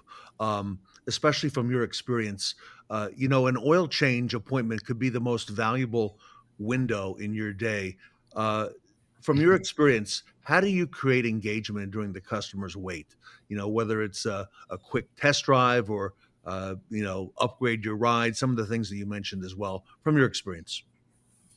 Yeah, well, obviously, there needs to be that awareness in the showroom and in the service waiting area that this is something that we do on a regular basis and we engage our customers with. So, one thing we did that was really fun, I thought, was we had ready-made folders for the appointments that we felt we wanted to really engage. And these folders would have already an appraisal in there for them. So they didn't have to wait around and say, oh, I'm going to wait here 10 minutes and while this guy walks around my car and servicing. We already had that done. I mean, unless the thing rolled in with 2 spare tires and a broken windshield, we knew pretty well the ballpark we could offer our best offer to this customer. So I think just being ready to rock and having that preparation, is the best thing you can do to engage this customer. Because I'm going to tell you, the number one complaint, what is it? Everything takes too long, right? So, man, we got it done before you got here. So that's how I found we could really get the customer excited about it.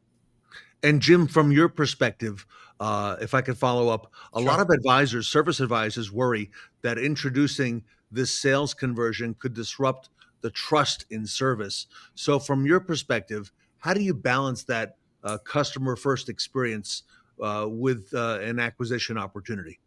So again, exactly what Dave just said, the sales department is prepared for them. And they actually, we have a little team that does service drive acquisition. That's what they're here for 6 days a week. Really? There's 2 people. Oh, and wow. they actually, they see the cars, they see it, they look at the appointments that are coming in, as David mentioned, right? So they kind of know what's expecting. Sometimes not everything's on there. Sometimes it's a walk-in or a tone or something. And so the salesman or whoever is out there, part of this team, will go out to the parking lot. They'll kind of walk the car around. They'll put some eyes on it, verify the mileage, and they'll do a quick workup.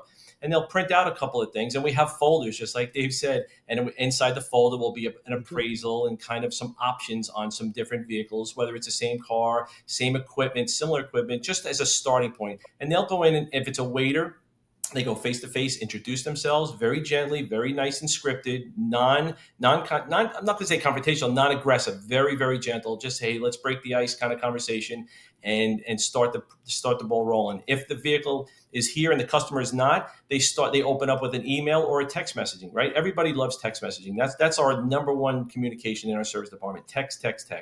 So once an RO is open, we have an app in our dealership. So it allows anybody to jump in that has access to it within the dealership, and they can jump in and introduce themselves via the texting app and break the conversation that way. And again, very simply, very ease into it. And usually the people engage. And when they come in to pick up the car, they'll come into the showroom and have a face-to-face, or maybe they'll email them the appraisal and some options and some cool things. So that's exactly what Dave said is exactly how it works here. We have information before they even arrive on site. Once they get here, they put eyes on it, tighten up the folder, and then present it. And it works really, really well. Very nice. Well, and Steve, I want to come to you with this because, really in talking about a lot of these programs, they often start very strong, but then there's that potential for them to lose traction over time, or salespeople, either feel discouraged or there's different components in that process that can break. So what metrics or incentives should we be tracking, and how do you keep your service and sales teams aligned and motivated month after month? Well, certainly the most obvious one is compensation. So everybody's got to be compensated for their role in it. And I think you brought this up, Jim. One of the issues that you run into sometimes is if a customer brings a car in, and let's just say it needs $1,000 worth of work, maintenance, whatever the case may be, and we mind that customer and they buy a new car. Well, in theory, the service department just might have lost, or at least the advisor might have lost out on that compensation of that particular job. So I've seen examples where they'll do the exact work that was recommended on that car when they take it in, and the advisor gets credit for it. So in this scenario, the advisor was getting credit for the sale of the new car or the other car, and credit for some, if not all, of the reconditioning work. So they're not losing out on either side, and whatever that number it is. But I think number one is compensation. Obviously, people want to get paid for their efforts. But second is having a good tracking system. And typically I've seen in Dave probably echo on this, when you have these programs, if you have 1 point, in your case, I think you said, Jim, you have 2, that person has to be responsible for all the intake and what are the results, however you measure it. Is it daily or weekly, whatever the case may be. But there's so many things in the dealership now you can measure sales, so it's easy, whether it's be bin solutions or momentum. There's things like that, so that the software is there. But to your point, I think it comes down to making everybody understand the benefit, the bigger picture benefit to the dealership. You're selling more cars, but also the impact that it has on your own personal income. And I think that needs to be reviewed, like who does really well with it and who needs help with it. You know, you don't point out we point out the people who do really good. We want to help the people who are struggling with it, rather than point out that they're not doing good with it. And why? What's the reasons? Great point. I like that a whole lot. Dave, there's an old saying that the fortune is in the follow-up. Not every customer is going to convert that day. We hope they do. But Dave, from your experience, what's the plan? Is there a plan to follow up with the customers that we evaluate and appraise their vehicle and didn't make a decision that day on the spot? Yeah, it's 100% nail on the head there, Ted. I mean, you really, it's like a home run when you get it that same day, but that's how rare it is, right? We don't have a home run at every event. So you got to play the average game. And, if you're not having these folders that we mentioned that Jim does and we talked about, certainly you can do it electronically, right? Send a follow-up email, maybe a text, like Jim said, a phone call, a PDF, and an email that shows, exactly how much warranty is left on the vehicle that we're interested in taking in. Maybe they don't want to buy a car. Maybe they just need an extended service contract or some other product out of F&I. There's a lot of opportunity there because this is a customer that we didn't really have to pay a whole lot of money to acquire, right? So let's max out this deal. It could be as simple as them buying a Honda hat off the rack. I mean, we got to get something out of them. They're our customer. Let's keep them in the family. Jim, I know for many years, Vanguard Dealer Services has had a very close relationship with you and your organization. Jim, how important is it to have a partner like a Vanguard, okay, to work with you on things like this?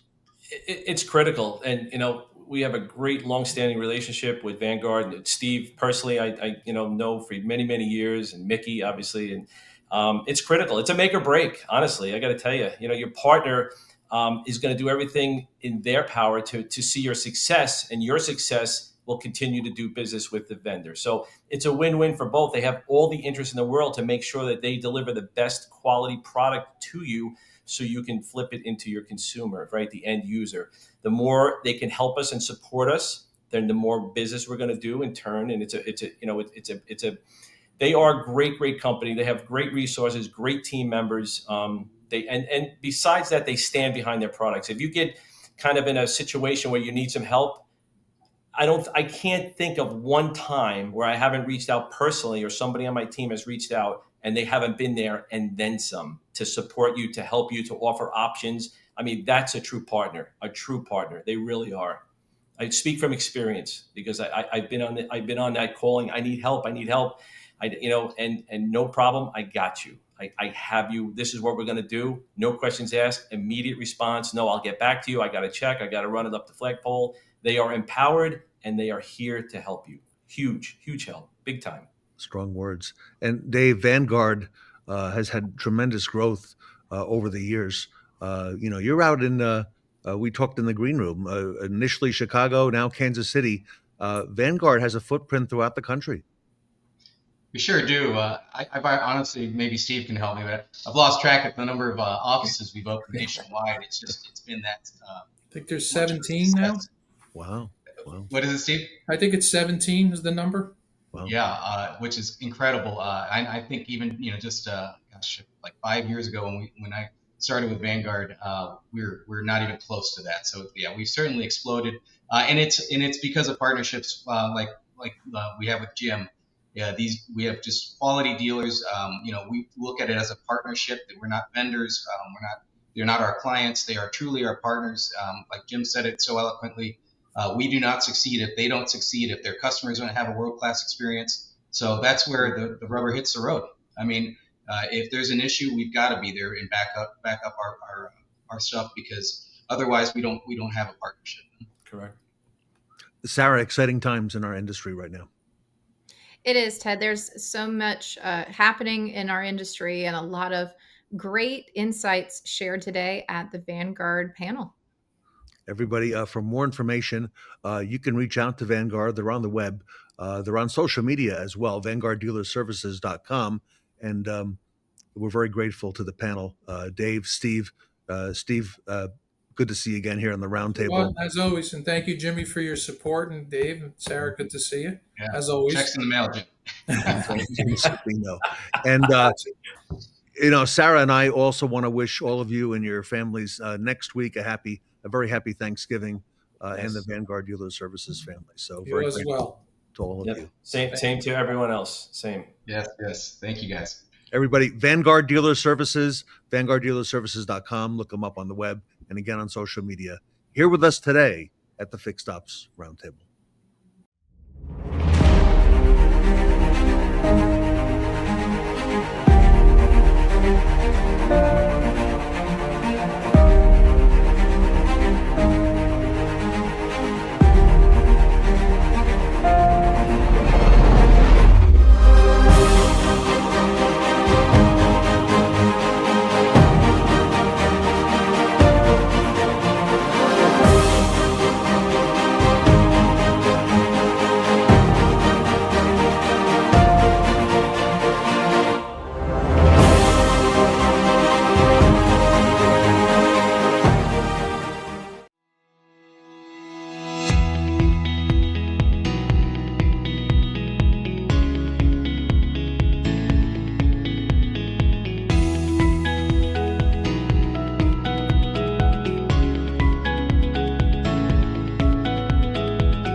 Introducing Warranty Uplift, powered by Fixed Ops Intel and brought to you by Wooden Automotive Consultants. Warranty uplifts are complex and mistakes cost time and money. Fixed Ops Intel uses the latest technology to analyze your dealership's service data to ensure maximum reimbursement rates while accelerating and simplifying the process. Trusted by single-point stores to the largest dealer groups, Wooden Automotive Consultants pioneered Warranty Uplift nearly 30 years ago and has thousands of satisfied clients from Maine to Hawaii and representing every major vehicle manufacturer. Fixed Ops Intel, delivering smarter service for your dealership.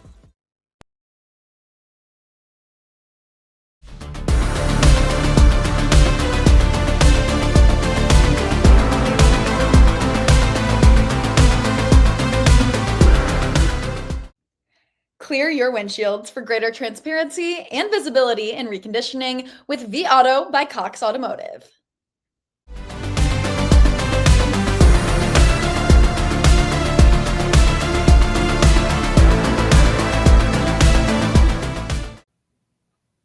Welcome back to the Fixed Ops Roundtable. I'm Sarah Vantine here with Ted Ings. Today we have the vAuto by Cox Automotive panel. And Ted, a lot of great information coming out of vAuto. Sarah, very timely, especially right now with the Fixed Ops Roundtable. We want to welcome Derek Hammond, who is the Business Development Director at vAuto by Cox Automotive. Derek, welcome to the Fixed Ops Roundtable. Thank you. Happy to be here, Ted. Great to have you, and very timely discussion, Sarah. It is, Ted. And Derek, just to kick things off, I want to jump right in. How would you describe the opportunity for dealers to bring greater transparency and visibility for the reconditioning work they perform on used vehicles in their online merchandising? Sure. Thanks, Sarah. I've always thought of this as part of the story of each car. The opportunity is significant for the dealers who highlight the value-added work they perform on a car to get it ready for retailing. And I say this because very few dealers consistently and regularly highlight that reconditioning work that they performed on used cars. And that's a shame, but it makes the reward greater for those early adopters. Like, can you imagine being the only one in your market doing this, Sarah? I mean, it's really the opportunity right now on used cars and really just being able to, to have these relationships with customers and reaching them, Derek. It's so critical right now. Absolutely. And among the dealers who do highlight the reconditioning work, we hear all kinds of positive things. The ones that do, from my experience, they're all in with it. They have a sense of pride in their inventory. They think their cars are better than the ones in their competitive market. And they report less friction with customers to justify a higher asking price than other similar vehicles in market. And so to back that up, we went and looked at data from over 3.2 million monthly appraisals in vAuto. We found the average dealer spend about $1,500 on reconditioning. And it's just like, why hide that information? I believe the customers know and understand that reconditioning work contributes to a higher asking price. And our research actually backs that up and says that 7 out of 10 customers would pay more for a vehicle when they know it has new tires or new brakes, or it has a CPO certification, which is essentially all of the things that tell them they're not going to have a lot of trouble with that vehicle. And what we saw further was that 94% of customers want to know the nature of the reconditioning work that's been completed. And 75% say that they'll pay more if they know the vehicle's received reconditioning work. And so why wouldn't you want to tell your shoppers that you added 4 new tires, new brakes, or did a 60,000 mile service and so on? It makes sense, right? Yeah, very much it does. Derek, why is it important for dealers to consider this today? Sure. Thanks, Ted. I mean, like I mentioned, the dealers spend billions of dollars in retail reconditioning, and most aren't clearly communicating the value of that in their merchandising. But a whopping 94% of customers want to know what was done. So I'll say it another way. As a shopper, I want to know what you've done to this car to justify retail asking price. In this day, a nice showroom, free coffee doesn't do a whole lot for me when I'm sitting at home comfortable with multiple screens kind of fighting for my attention. And as a dealer, like if you just wash that car and put it online with a vacuum with some photos without telling me the story, you might as well just price it at wholesale. Right? Like, what are you telling me that has happened there? And I think being in the business, I've always found it interesting how, if you can see an auction condition report versus what the dealer says about that same car when it becomes a retail vehicle. On my last purchase, I actually tried to understand, just from looking at those two sets of data, what was done, what did they add, what did they repair to get it ready for retail. And that's really a challenge, I think, every dealer faces today. It's like, how do I tell the story of the car at all stages of the vehicle life cycle in a way that is OEM and brand compliant and incorporates whatever kind of their own brand messaging is. And I think it's becoming more important as things evolve online. And I'll share this. And I know from working on the HomeNet side of the business that there's at least 1.5 million more cars on the ground today than there were 2 years ago. And there's just more for consumers to look at. This isn't COVID fish in a barrel kind of times. You've really got to have the right lure. And that's that story of the vehicle that I keep referring to. I think merchandising's back in a big way. I think also what's changed over the last 5-10 years, and I don't know when it happened, but we're all being conditioned to shop visually. Like, Ted, you shop on Amazon today? All day long. Yeah, right. So all of us, what are we doing? We're looking at a picture, and we're going to essentially the details page, and we're flipping through all those photos on our mobile device. And we're looking for information that's going to help us make a decision.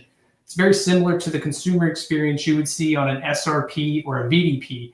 And that photo and media is the first place that a shopper can start to absorb that information. So we want to get it in the photos so that they see it. If they don't, they may go to a car that doesn't, that has that information. So I think the other part of it, there's an emotional connection here, is that everyone has had to pay for tires or brakes, right? And these are things are going to come up. And so we've all had to fork over money for it. Whereas, if we're solving this problem for them in the future, it's almost like we're putting money back in their pocket. And I think really at the most fundamental level, and everyone could probably sort of understand this, is if you have two very similar vehicles, same year, make, model, trim, mileage, and one of them gives a rundown of all the reconditioning work that was performed, even some past service history, and the other one doesn't, which one's going to draw the most client attention? I think we all kind of know, it's going to be the one that has the one with more information that's readily available. That's probably going to be the winner. Well, Derek, I'm thinking about, some of the websites that I've seen, looking for a vehicle. And sometimes you have that, salesperson that has snapped the picture of the trade-in, and it's off center, and it's, not clearly in frame. And then that's the vehicle picture that shows up, when another customer is searching for inventory at a dealership. And so, it really differentiates that professionalism or that attention to detail in this process. But, another factor within this, a lot of dealerships watching, they may be thinking, gosh, I have hundreds of vehicles that I have to get on my website at some point in time, and there's hundreds of vehicles I'm acquiring or looking at every week. What are some of the barriers or some of the hurdles that make it difficult for dealers to really showcase this reconditioning work that they're doing for their vehicles? Well, Sarah, you really hit the nail on the head. I think about this generally in sort of two broad categories. The first one is more of a historical perspective, and is today dealers aren't really including reconditioning information in their merchandising. Right. But this wasn't always the case. Like if we were to roll back the clock, 20 years, I want to say, I was selling cars as a younger guy. I saw the used car manager spend half an afternoon picking, 5 to 10% of the inventory that was going to be in the paper. And every single one of those was curated. New tires, new brakes, whatever the story is. Do you remember, does anyone remember that time? It was a while ago, but that was like a big activity. And, that was the way that we did. We've lost that. And where we lost that, I think, is really what you pointed to is the photos, right? As online classifieds really replaced your traditional print, dealers now have the ability to list every single car on their lot every single day, not just a selection of it on the Sunday special paper.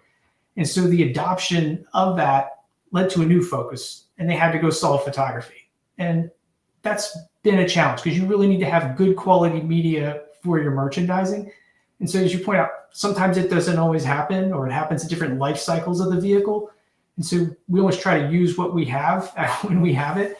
But ultimately we want to get, good media.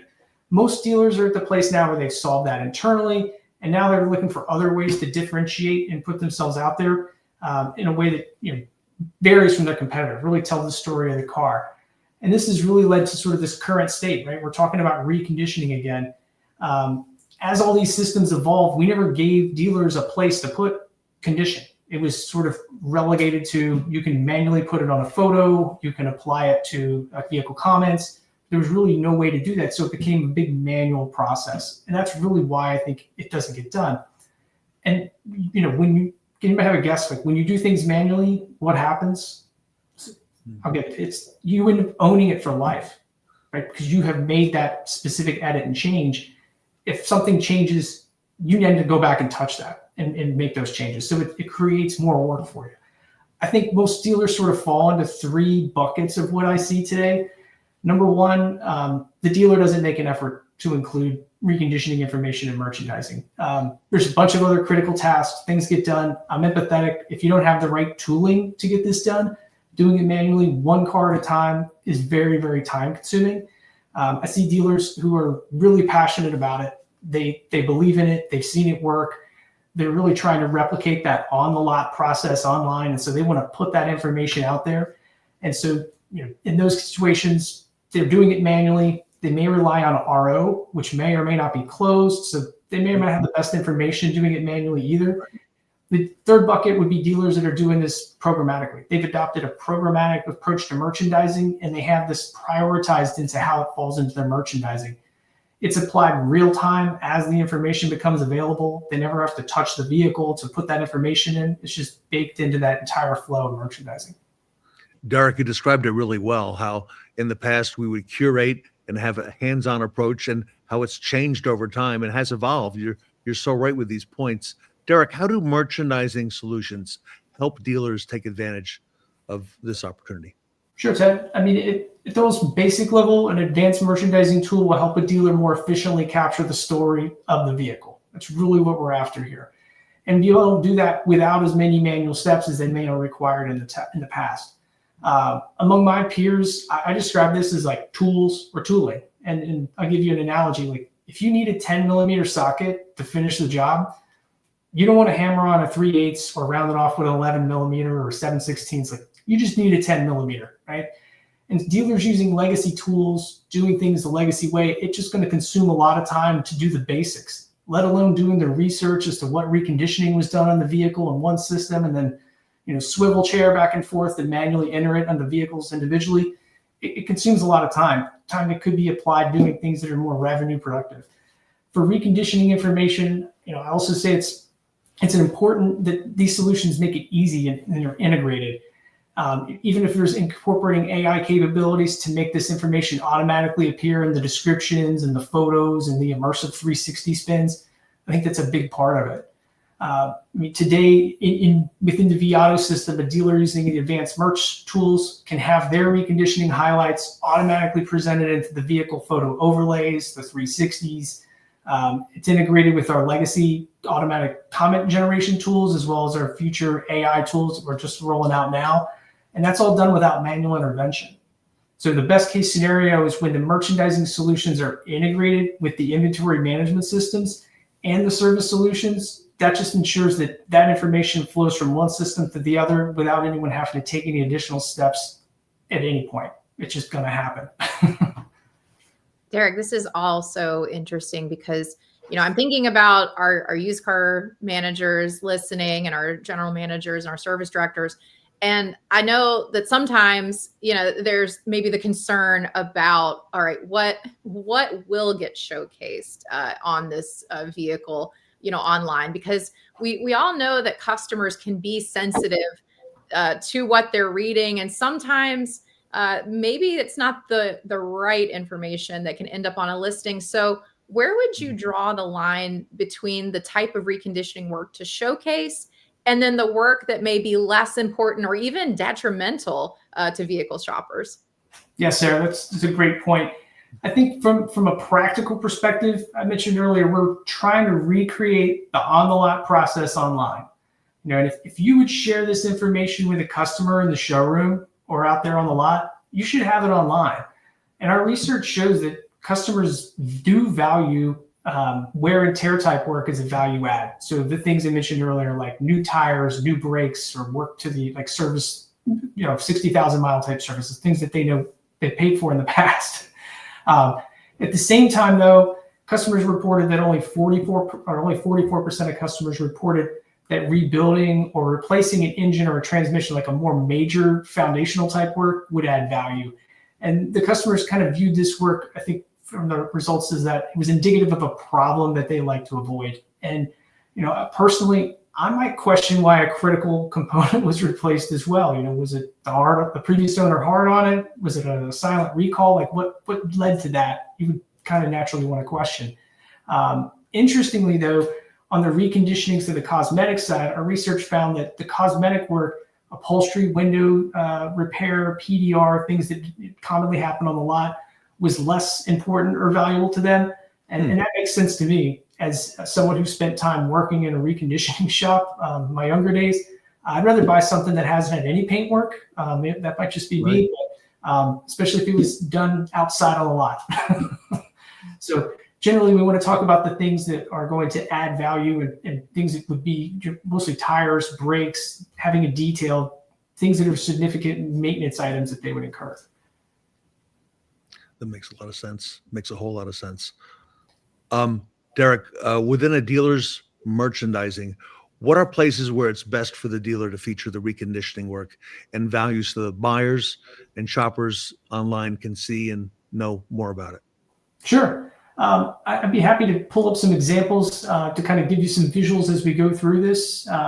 But as I mentioned earlier, really the first place that a client's going to experience your photos in your photo carousel is going to be in the search results up against other dealers. And so in this example, you're seeing a vehicle first photo, and it just says new brakes installed.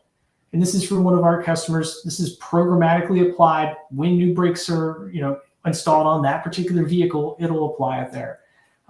In this scenario, this is meant to catch a shopper's attention on a search result and then really bring that into the photo carousel. We know that most shoppers today are on a mobile device and they're on their phone and they're going to be looking at those photos like we described before. So putting that information in really helps to drive that part of the story. And here's an example I actually pulled from a live Auto Trader listing earlier this week. And you can see 3 vehicles here. 2 of them are showing condition information, new brakes. This one's got new tires and new brakes installed. And the other one just says it's certified. Taking out everything else, I'm probably going to lean towards the one that's giving me more information. Certification means a lot of different things to different people. So I call that out and say, generally, I'm probably going to go with the cheapest one and the one that's got all the new stuff on it.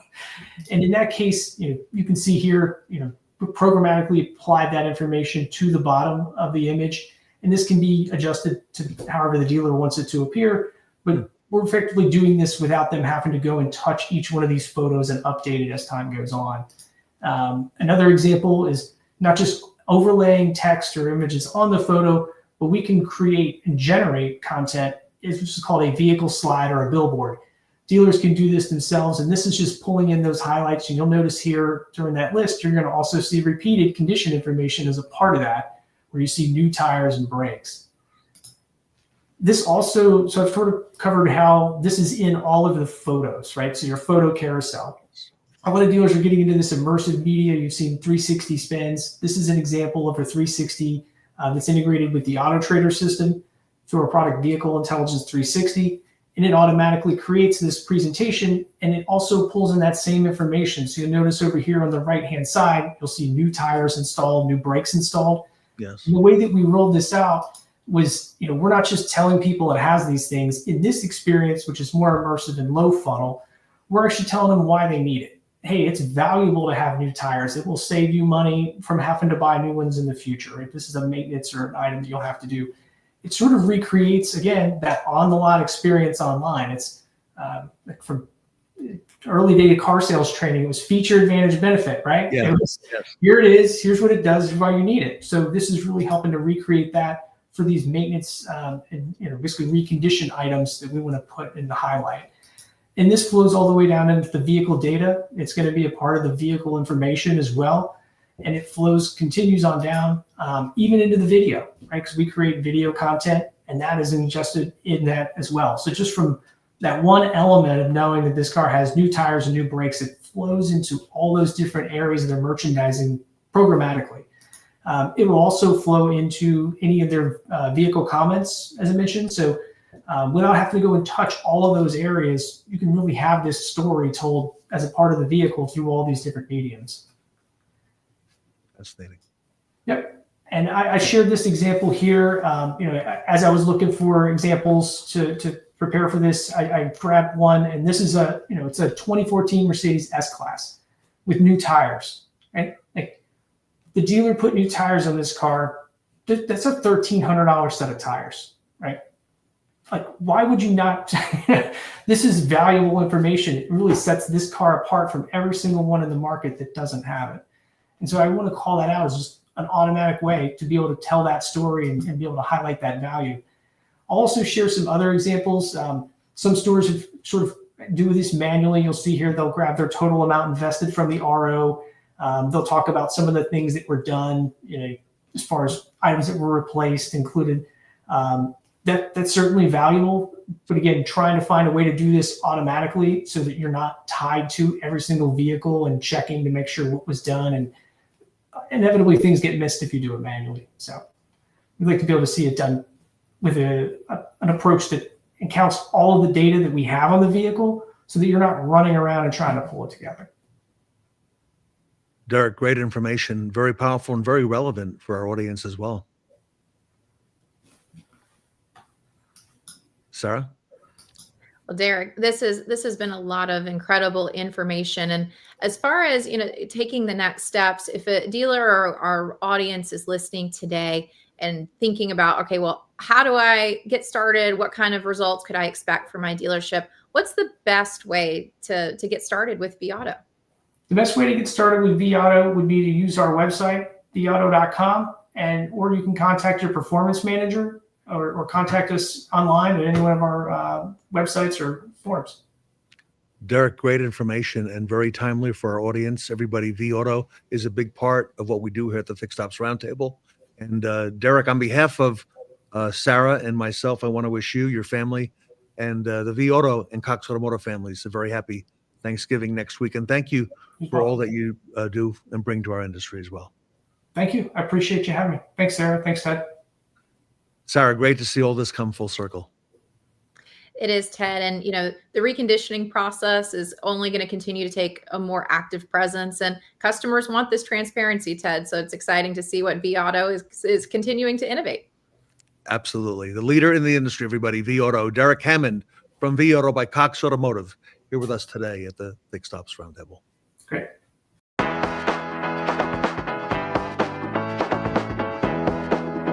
With the integration of UVI and vAuto together, it really brings the best of both worlds.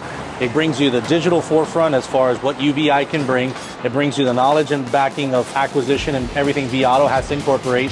Having that together allows not only your managers and your acquisition team to do more effectively, you're also catching the customer at the quickest time and turnaround. That kind of automation, to put it in perspective, if you have $1 million inventory and you have $200,000 that's sitting out there that's not being used, well, today we can get those $200,000 photographed and merchandised instantly. So what we like is the ability to be able to scan our vehicles as they're coming in.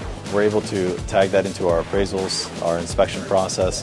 This level of detail that it's able to deliver to our team is certainly incredible, and it's the future, and us being able to leverage today's technology to be able to accomplish that is everything that we're looking for.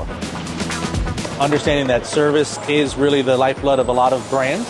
It gives you the best fixed absorption, and the biggest pain point has always been that multi-point inspection to make it on a consistent basis. I'm very excited about the relationship between UVI and vAuto coming together. It's a perfect relationship where it just makes sense where the two can work together, where we can get the inspection, the photos, and have it talk and get direct appraisals, which then integrate with VIN Solutions. That entire ecosystem speaks exactly to what we're looking to accomplish. And so the fact that you guys are working together, I think it truly is the next best step for us. Welcome to the high-stakes world of the intern. Only the most dedicated, hard-working, and eager student will stand out above the rest and earn exclusive opportunities, recognition, and rewards from the Fixed Ops Roundtable. It's time to turn the tables. This time, it's more than just an internship. It's a competition. We're hosting an entire reality show. 10 interns will enter the boardroom. Only one will win it all. Who will drive their career to the top? We'll see you in the boardroom.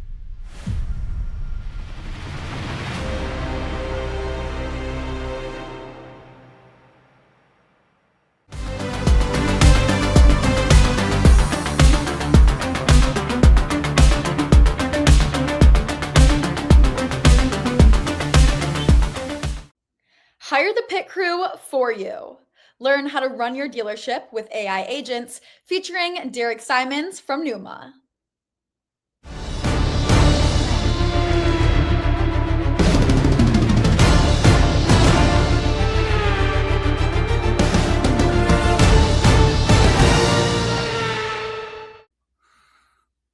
Welcome back to the Fixed Ops Roundtable. I'm Sarah Vantine here with Ted Ings, and today a very special topic that's on the minds of a lot of dealers in our industry, AI and what might be limiting dealers and OEMs. Ted, we have a very special guest with us on this topic today. Sarah, that's right. Derek Simonds is with us from NUMA.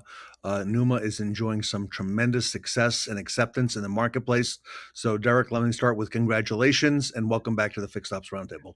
Thank you. Thank you, Sarah. Thank you, Ted. I love being here with you guys. And I wish that I was dressed up, but I got on my NUMA shirt and I got to go see a dealer here in a few minutes. So I wanted to, I wish I was participating in the costume, though. Well, bring us up to speed because we're hearing a whole lot about NUMA. You've made tremendous strides this year, especially in the last few months, it seems, and more dealers asking about AI and how that's going to fit into what they do. Yeah, it's crazy. So for the balance of the year, I think every month between now and November, I am actually speaking at a different conference on AI, agentic AI in automotive, and a lot of parts and services meetings. So if any of your listeners, any of the viewers out there are doing a district parts and service meeting or, have a service guild that you'd love to have somebody come speak at, we'd love to. We do it all over the country. We just did one in Portland. We just did one in Dallas. We're doing one in Detroit next week. So, there's all these different ones that are out there. We love it. We love working with the people that are boots on the ground that are really looking at this and saying, well, how can I do this? What can I do to be better? And then as far as growth and success, you are going to see a major announcement for another big OEM partnership that should be announced here any day. We're super excited about that. And we crossed the threshold. We have over 1,000 dealerships that are using NUMA. And we were just looking, because I was at a meeting with some of the OEMs, we were just looking, we've answered over 36 million phone calls for dealerships. We've handled over 5 million appointment requests, and our system has processed over 135 million text messages. When you look at those numbers, it's just kind of mind-boggling at where we're at right now. And the one thing that I think is really important, and Tully and the folks when we were out at the last pop-up event, we were really talking about CSI, right? And we were talking about why is communication so important. And I have met with 6 of the major OEMs in the last 60 days. There's 2 things that came out of every single one of those conversations. One, CSI is important. And it's not important for the reasons that, we sometimes think it is, but CSI is important to these manufacturers because CSI is a driver. It shows intention for customer loyalty. And retention in the service drive has to be the single most important focus for a dealership today. If you look at a dealership and you look at fixed ops and you look at absorption, right? If we can have 100% absorption in fixed ops, where we cover 100% of the expenses, the fixed expenses for the dealership, what does that do for a dealership? It protects them. It protects them from uncertainty. It protects them from tariffs. It protects them from not knowing what's going to happen with product and development. It puts them in a position that they can guarantee their success long-term because of their fixed operations. And I have been passionate about this my entire career. I have totally believed that the way that we manage a successful dealership is we manage towards 100% fixed absorption, right? And when you look at what NUMA is contributing, the average dealership that we work with, we're picking up an additional 160 appointments per month for. And you think about that and you go, well, what does that mean long-term? Well, it means long-term is that's about $1.8 million in RO value at the end of the year, right? And that's nothing to sneeze at. Every one of you know what your operations are running. You know how this all breaks out. So we look at this from the standpoint of what's the next opportunity, right? And so I just said customer satisfaction is the #1 key driver for customer retention, okay? That sounds kind of crazy, but why are our OEMs focused on customer retention at the dealer level? I'll tell you why. They need to sell parts. That's it. Surprise. I've done consulting with OEMs for 20 plus years. One of the things that I always have believed is that the district parts and sales or service manager, whatever you call them, FOMs or DPSMs or whatever your OEM calls them, they have one of the most difficult jobs on the planet because they're responsible for more in dollars generated through after sales than anybody else. And so they have these checkbox initiatives that they have to go in and they have to get you as a dealer to sign up to, and then they got to sell you parts. And so when you look at this, the reason that they're concerned about retention, everybody has seen the graph, right? So year 1, year 2, year 3, right? We peak as far as service retention in year 3. One of the top import OEMs, when I was looking at this graph with them, they're at about 80% retention between year 2 and 3. What happens after year 3? Retention goes down. Retention goes down and we start losing customers. And here's the challenge. I've said this before. I've even said it before on one of your events. We live in a microwave popcorn generation. We live in an Amazon generation. I need something. I don't have time to go to the store. I click Amazon. I've got Prime. It's delivered tomorrow, right? I don't have to think about it. I have handled that task. Whatever I just ordered is getting delivered to my house tomorrow. Did I pay a little bit more? Maybe. But I don't have to think about it. And it frees me up to be focused on what else I need to do. Here's what happens. When a customer calls your dealership for a maintenance issue, okay? Are they excited that they need to call your dealership to schedule an appointment for brakes? Hell no. Like, they don't want to spend the money. They've got a 30,000 mile service coming up. They're like, oh my gosh, how much is this going to cost me? They're worried about it. They're worried about the transparency. They're worried about making the wrong decision, right? And when you don't respond to that customer in a timely fashion, guess what they do? They defect. And that's the point where we start to see the defection. And why do OEMs push tire sales? Do you know why, Ted, that tire sales are so important to OEMs? Do you know why? Oh, yes, because everything is associated with the tire. And when the tire needs to be replaced, that's when they start looking somewhere else outside of the dealership. That's exactly right. The stat is mind-boggling. 83% of people will purchase tires from the first person that tells them they need it. 83%. If we lose them to get the tires done somewhere else, what happens? That car goes on the rack there. They give them free rotations. So every 5,000 or 10,000 miles, you can come back and get a free rotation. Why do they want to do that? They want to take the tires off. Why? Because then they've got maintenance. Now I'm selling brakes. Now I'm selling suspension. Now I'm selling alignments. I'm selling the stuff that we need to be selling. If we lose those customers, we lose them. They're gone. And so when we look at this, the reason we're having success and the reason that we're driving retention rates at dealerships is that our AI doesn't sleep on an appointment. It's not going to wait till tomorrow to call them back. It's going to handle it immediately.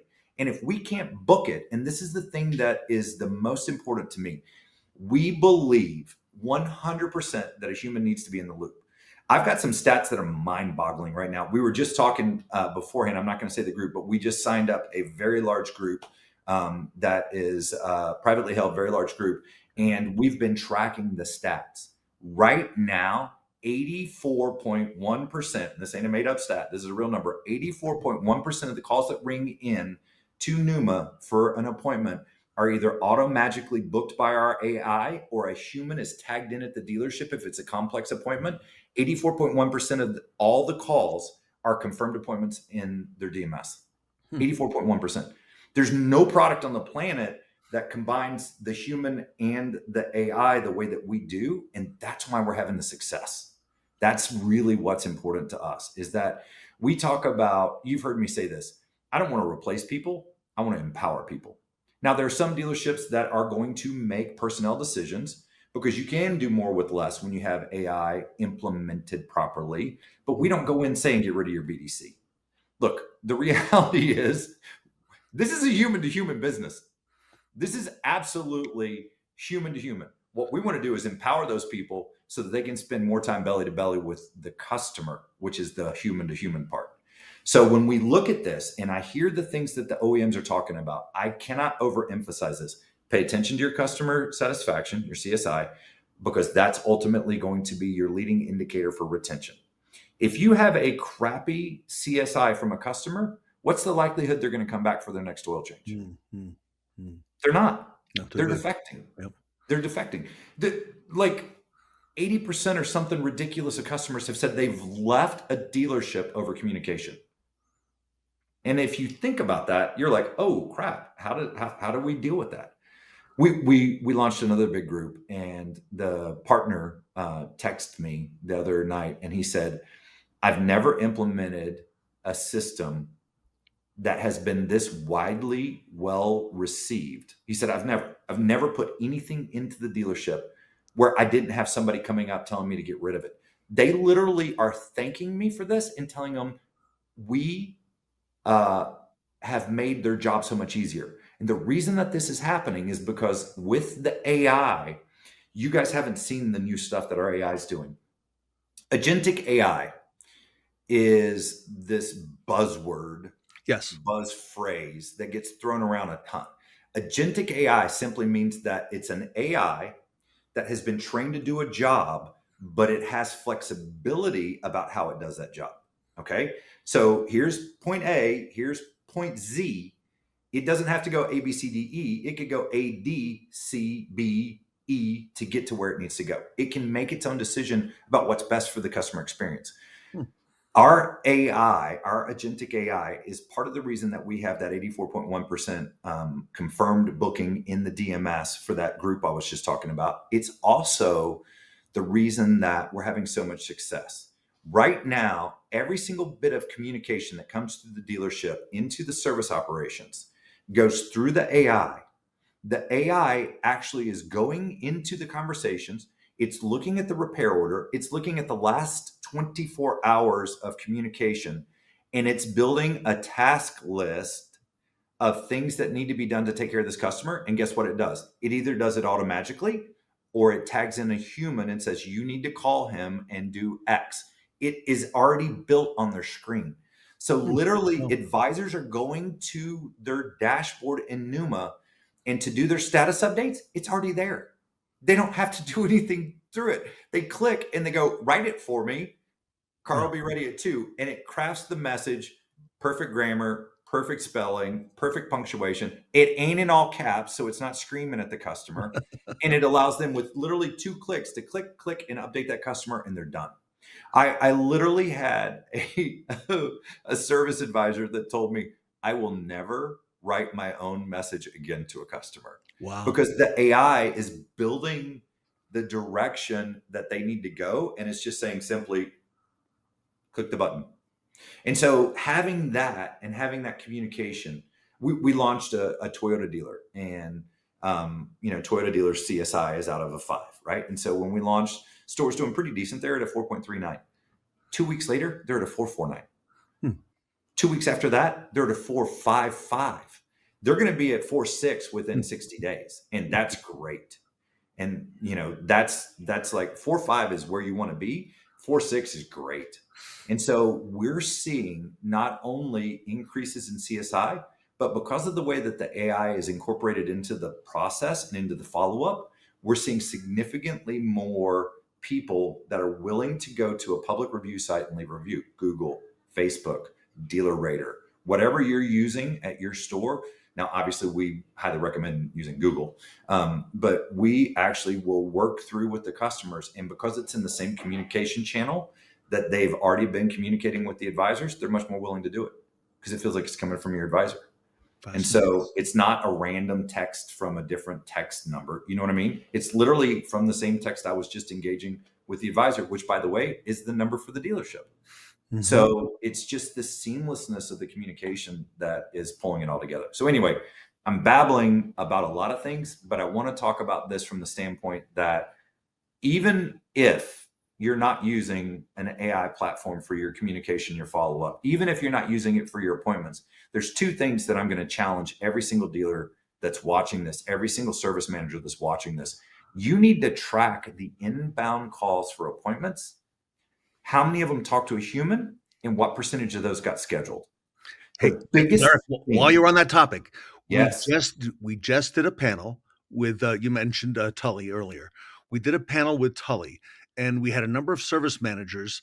And a common thing that you and I and Sarah have seen for years is the booking for appointments in the service department. The advisors control the booking, and somehow magically every day at about 11 o'clock a.m. or 11:30 they stop taking appointments. So what Yep. happens is the afternoon now is empty in the dealership, and everybody can't figure out why. Okay, well, how come we have no appointments? How come we're not working in the shop? It's because the advisors turned off the scheduling. And how common is that, Sarah? Right? Incredibly common, Ted, and it sounds like NUMA is a big fix to some of those challenges and other changes that are on the horizon for the customer experience. So you know what's interesting about this? One of the challenges with a lot of the online schedulers, yes, is that they schedule for advisor availability, not shop availability, right? And so when you look at this and you're actually trying to maximize the efficiency of a shop, you can't do that with an online scheduler that's saying, well, we can do 14 appointments for X advisor today, and he's already got 8 booked, so I can only do 6 more appointments. Like, that's not the reality of the shop. That's got nothing to do with the shop. So it's this huge disconnect there that an experienced manager needs to be overseeing on a continual basis in regards to that. And I don't care how you schedule an appointment. A certain percentage of people don't show up, right? We're going to have a 15% fall off. Yeah. So if you only schedule to 100% advisor availability, that means that you've got 15% that are basically guaranteed not to show up that day. And then you might have some walk-ins that maybe will offset that, but you're never going to maximize what's going on in your shop. Like, that's a challenge, right? And we have to pay attention to that stuff. That's a big challenge. And we're really pushing on the idea of loading the shop based on technician availability, not advisor availability. Like, this is something that is coming from us that's going to be, I think, kind of a game changer, because if we want to be at 100% fixed absorption, then we have to manage to 102, 103% shop efficiency at a minimum, right?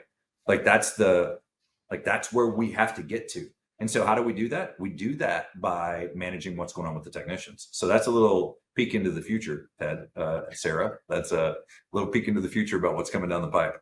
Derek, dealers love what you're doing. Okay, it's obvious in the numbers. You're over that 1,000 mark now. You're into a lot of dealers significantly and making great strides for them. And I can imagine what the rest of the year looks like for you. And then next year, how are you going to top what you're doing this year? But I don't know. You're moving ahead very quickly, and it's obvious to everybody. So yeah, we are, and we're growing. And one of the things that I absolutely love about the company that I work for is that we're truly a product-led company. One of the challenges in this industry is oftentimes you'll see a software product that's pretty decent, and then they'll get bought by one of these aggregator firms, right? Like a private equity firm might buy them. And when that happens, the private equity guys, their mandate is to get as much profit out of the acquisition as they possibly can. So what do? They stifle innovation by getting rid of the expensive programmers that they have. We are very well funded, and we are very committed to being a product-driven company, so much that today we have more developers on staff than we do every other role in the company, including HR and back office. We had, at the beginning of last year, at the beginning of 24, we had 12 developers. We had 24 in the middle of the year. We had doubled. We thought we were killing it. Then we had 50 by the end of the year. We're hiring another 25 that have been in process. We'll have 10 that are starting now and another 15 that'll start by September. We're going to have 75 AI machine learning developers working full-time on our product, because we know that AI is evolving at such a rate that what we can do with the product is evolving as well. One of the things that you've heard me talk about in the past is that NUMA can communicate in over 100 different languages, right? So we can do Mandarin Chinese, we can do, Polish, English. Somebody asked me if we did Gaelic one day, and I was like, that's the Irish language, right? Isn't it? And he's like, yeah.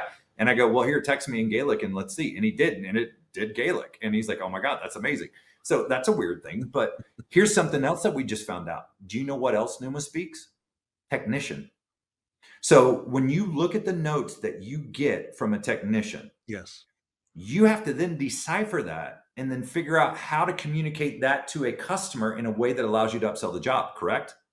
Well, guess what happens now? The technician's notes go into NUMA. When NUMA does write it for me, it then processes that into basic English language or whatever language they're communicating in, and allows you to take a technician's paragraph with the TSB and the part and the readings and all of the things and convert that into how do I upsell this to a customer? Wow. And that's game changing because most of our advisors don't have the background that a technician does today, right? They didn't, it didn't like in the old days where somebody grew up as a technician and then all of a sudden now they're a service advisor. We're hiring people that have never, ever turned a wrench to be service advisors. And we're asking them to explain complex technical details to somebody to get them to okay the approval, to approve the job. That's hard. And so NUMA is taking that responsibility on itself and is converting those technician notes into consumable, basic, easy to sell information. And our advisors are going nuts over this. So Derek, Derek, they don't have to go now and find that tech and go, what the hell does this mean?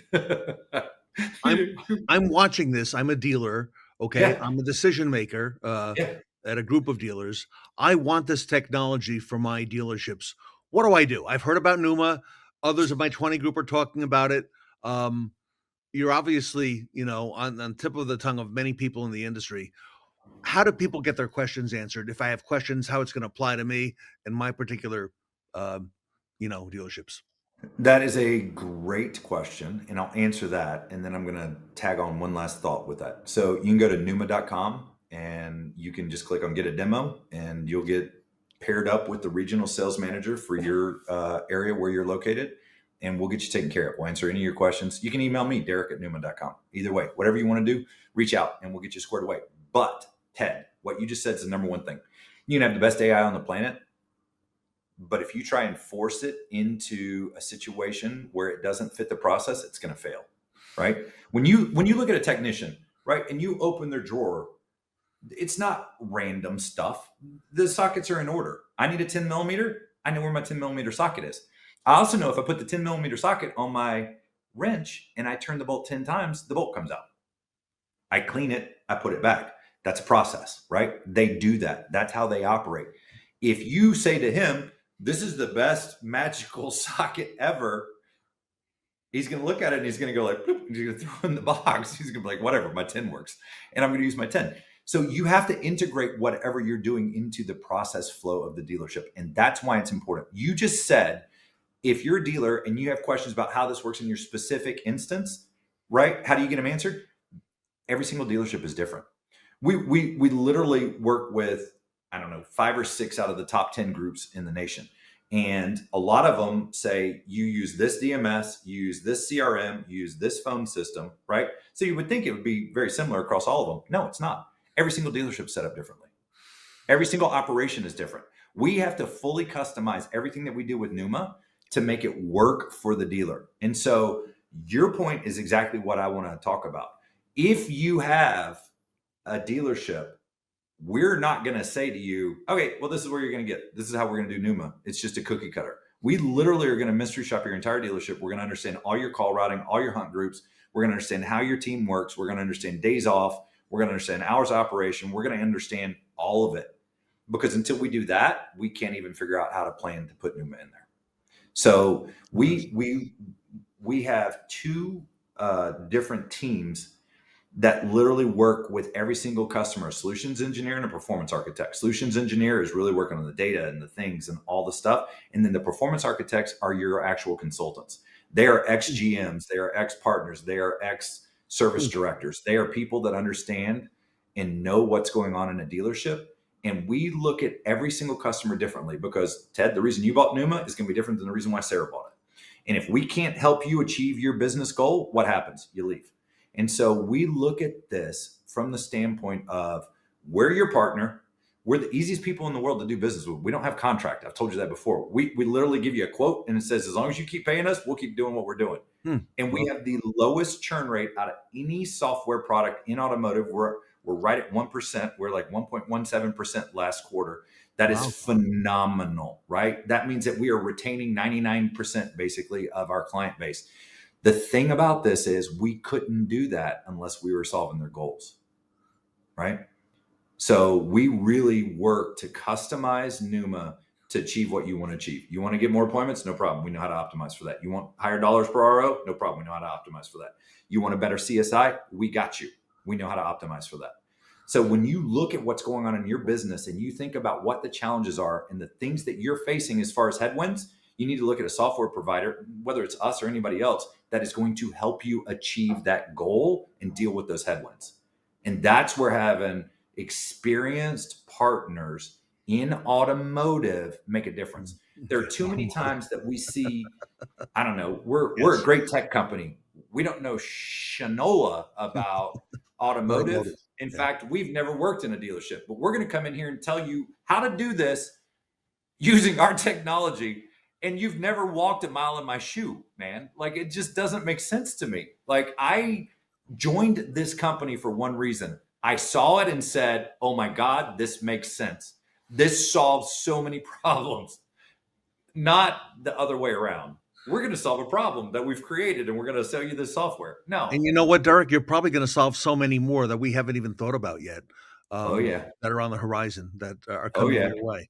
You know the 3 C's, right? Yep. Right? Complaint, cause, and correction. One of the biggest challenges with that is how do you get those written so that they're going to pass warranty audits? And how do you get those written so that it's going to be something that's going to be viable when the OEMs are looking at your ROs and are validating them, right? So, hey, who might have a software that handles that? Who might already be writing things for dealerships on ROs? Think about that.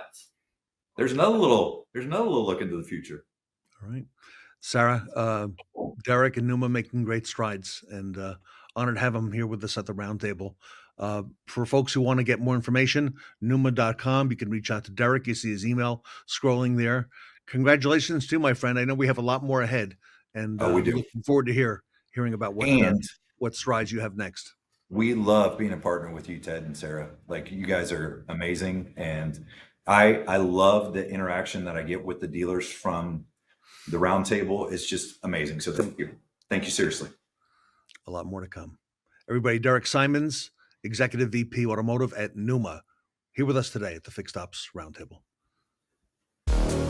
We want to make it so that every automotive dealer can use AI natively and effectively to enhance the abilities of your employees to do their job. When we look at the ROI, one of the things that we know is that if you can communicate to a customer on a missed phone call in 15 minutes or less, that drives up profitability and customer satisfaction. So not only does our AI engage that customer on a missed phone call, it also creates a workflow for the employees to get back to the customers with predictive intelligence about what they need to provide to the customer to handle the situation as it arises.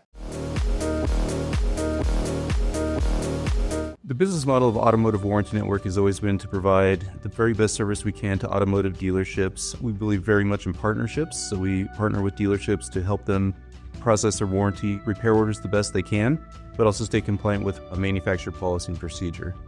Dealerships, some of them don't understand the importance of the supporting documentation.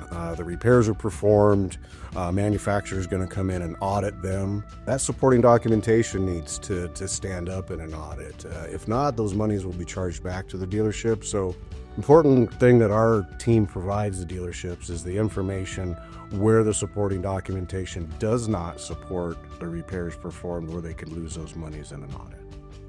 Audits are not scary. Audits are actually fantastic learning experiences. I'm a big proponent for audits. I am not perfect. I do not think anybody is perfect. AI isn't even perfect. It is such a learning experience, and manufacturers are looking for things differently every year, and it keeps us on our toes. Then I know that I could take that information that I gather and provide it to my other dealerships and say, hey, we need to stay on top of these things. We offer full warranty administration services from beginning to end, from reviewing technician comments and punch times, looking up and applying labor operations and times in the DMS, and transmitting to the manufacturer for payment. We then follow up on claims daily and account for any differences in payment. SWAT stands for Specialized Warranty Assistance Team. We provide coverage for admins who could be taking vacation, if there's family medical leave, bereavement, sick time. So we provide coverage so that there's no hiccup between the admin being out and the dealer having their work processed. We developed an application called CARS, which stands for Claim Accountability and Reporting System, which is a reporting tool that we use to help dealerships improve in their processes. So it's a tool that we use to identify how frequently compliance issues are happening in a dealership. And we can tell dealerships how frequently those problems are happening, which of their staff members is happening with. And then we also offer training to help educate those particular staff members on the types of issues that they're having and help them improve. I think the biggest thing I love about this company is the owners. David and Jamie, they care about us. They encourage us to do training. They encourage us to make sure that we're master certified in our car lines. When I started with AWN, we had 30 employees and about 167 clients. Currently, year to date, we're at 1,500 clients and 340 employees and growing. It's pretty amazing. The people that are with us, our clients, we love them. It's a pretty amazing place to be right now.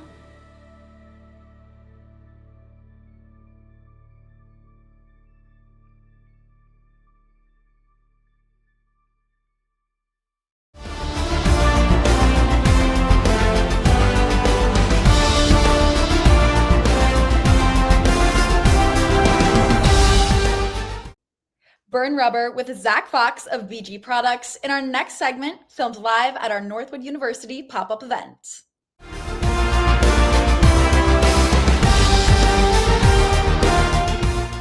Welcome back to the Fixed Ops Roundtable. I'm Sarah Vantine here with Ted Ings. Today we are at Northwood University, and Ted, we've got an exciting guest with us on our panel today. That's right. Joining you and I and Vanessa Collins, alumni now from Northwood University, is Zack Fox from BG Products, our great colleague.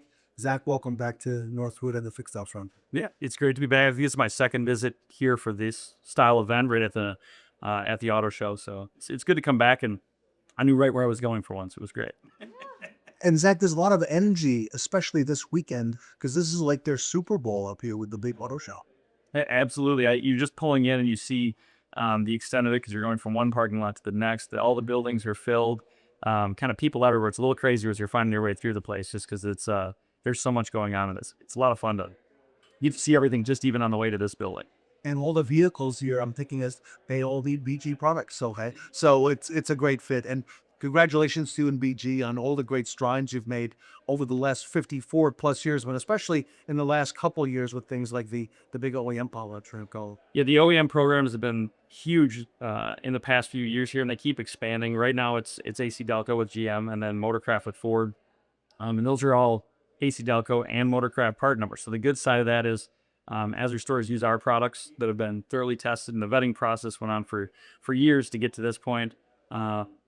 But as they use those, they're going to get their parts loyalty. They're going to get the different manufacturers programs just because this is a AC Delco and a Motorcraft part number.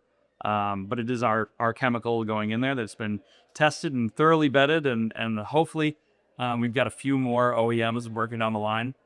They'll be joining on that program as well. And Sarah, I know you know a great race car driver used BG products in their vehicles. That's right, Bob Tasca. And Ted, it was incredible when we had the opportunity to go to Wichita, Kansas and see BG's innovations that they are doing. And Zack, that is just an incredible amount of work that goes into everything that you put on the front lines. Yeah, absolutely. So everything's made in-house, right? We build it all, even our equipment, everything is done in-house. So we have to verify that everything works, and then we have to have third-party validation. There's a whole process behind this. But we've always had the premise that we want to build the best products that actually work, that do what they say they're going to do, and provide value back to the customer. And Vanessa, while their mantra is your partner beyond product. Yes. It's really the people at BG and the people that they hire and the people in their distributor model around the country. 100%. And as a young person who just graduated college, what is BG doing to kind of help alleviate any apprehensions that young people have going into the business of VG with, everything that's happening, all the advancements that are happening with the automotive industry, EVs? How are you kind of going about that?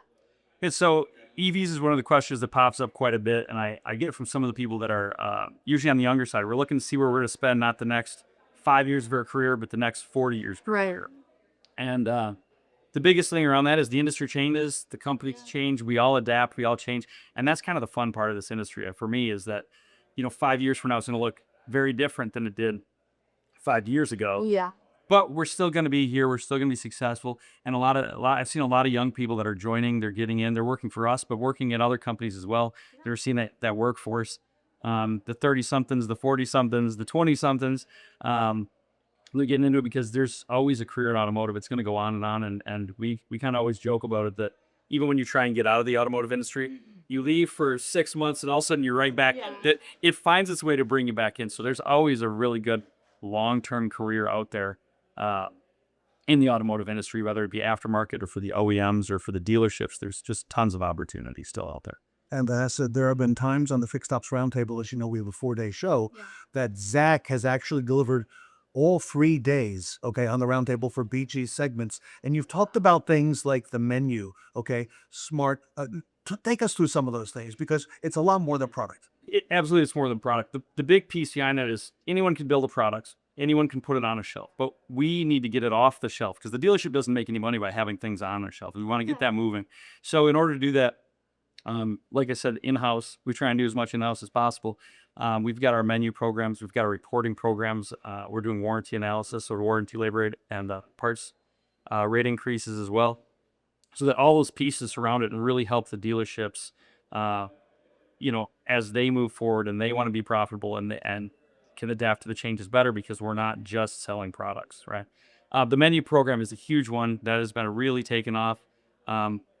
Just since I came in, we've 5 or 6 times where we were before the number of stores that are using the program. So very, very beneficial to our dealers. They see their sales increase, customer satisfaction goes up, and it's all because we're presenting consistently to customers what they need. We're not overselling, we're not underselling.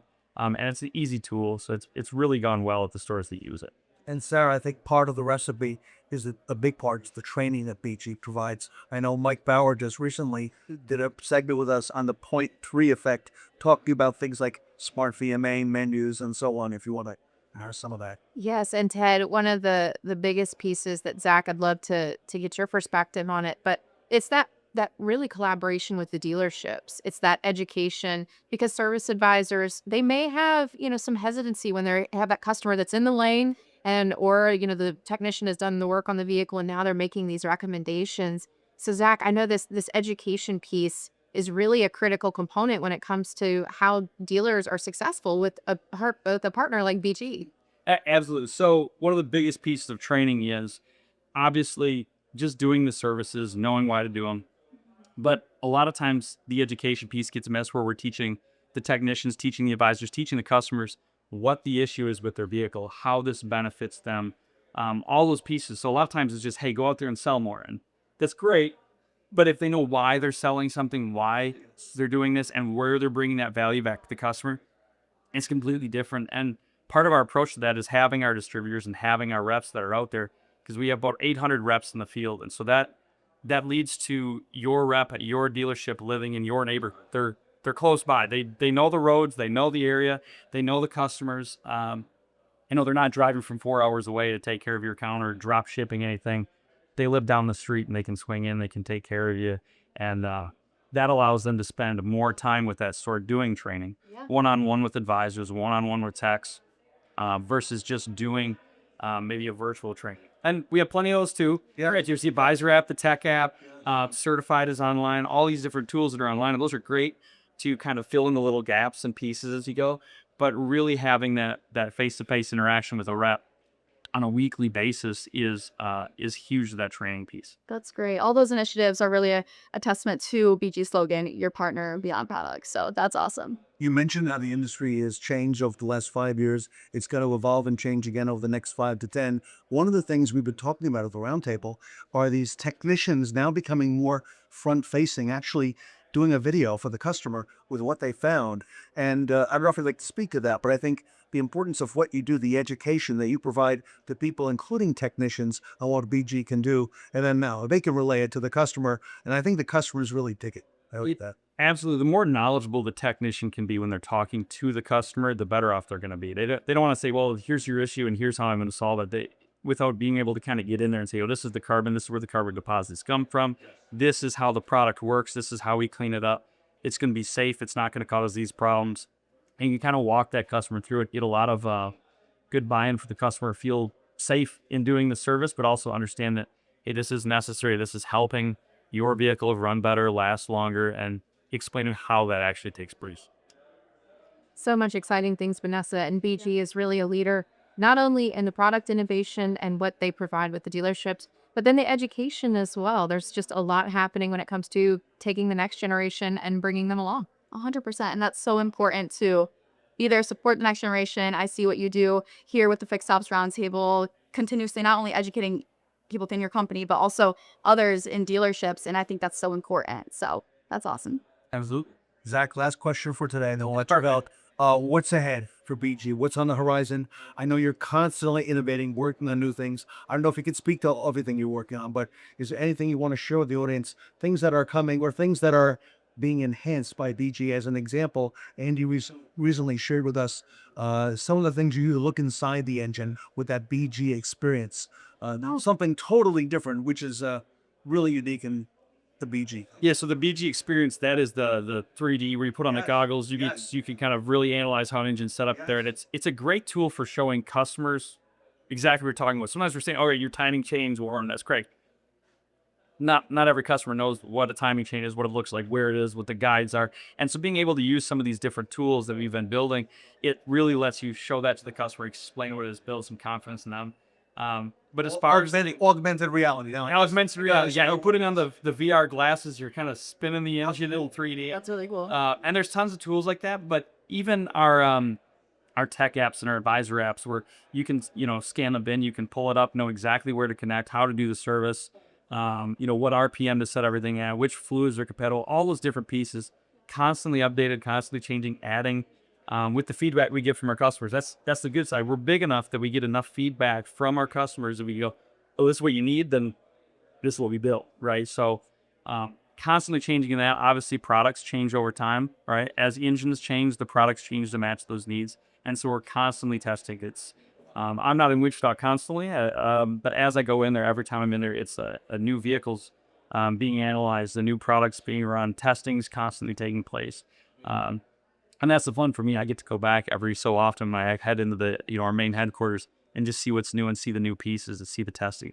So that's a lot of fun. I think sometimes when you're in Wichita all the time, you don't notice how much is really going on until I come back and go, all right, what are we doing today? There's stuff. We're working on something everywhere, and it's really exciting. And Zach, finally, for our audience, if they want to get in touch and find their local BG distributor or find out what BG can do for them, what's the best way for people watching to maybe even ask questions and find out more? Yeah, the easiest way is to go to bgprod.com, so bgprod.com. If they go to there, there's going to be links on there where they can find their local distributor. They can get right to the rep. There's plenty of contacts in there. There's email addresses all over the place. If you send it to anyone in the company will reach out and get it to any. That's the way everybody works together really well. So bgprod.com is going to be the easiest way to get a hold of somebody. I'm Zack Fox at BG Parts. Thank you for all you do for the industry. I appreciate you being here with us some more. Absolutely. It's great to be here. I'm Ted Ings with Sarah Bantine, with Vanessa Collins, with Zack Fox on BG Products. We're here at Northwood University, and we will be right back.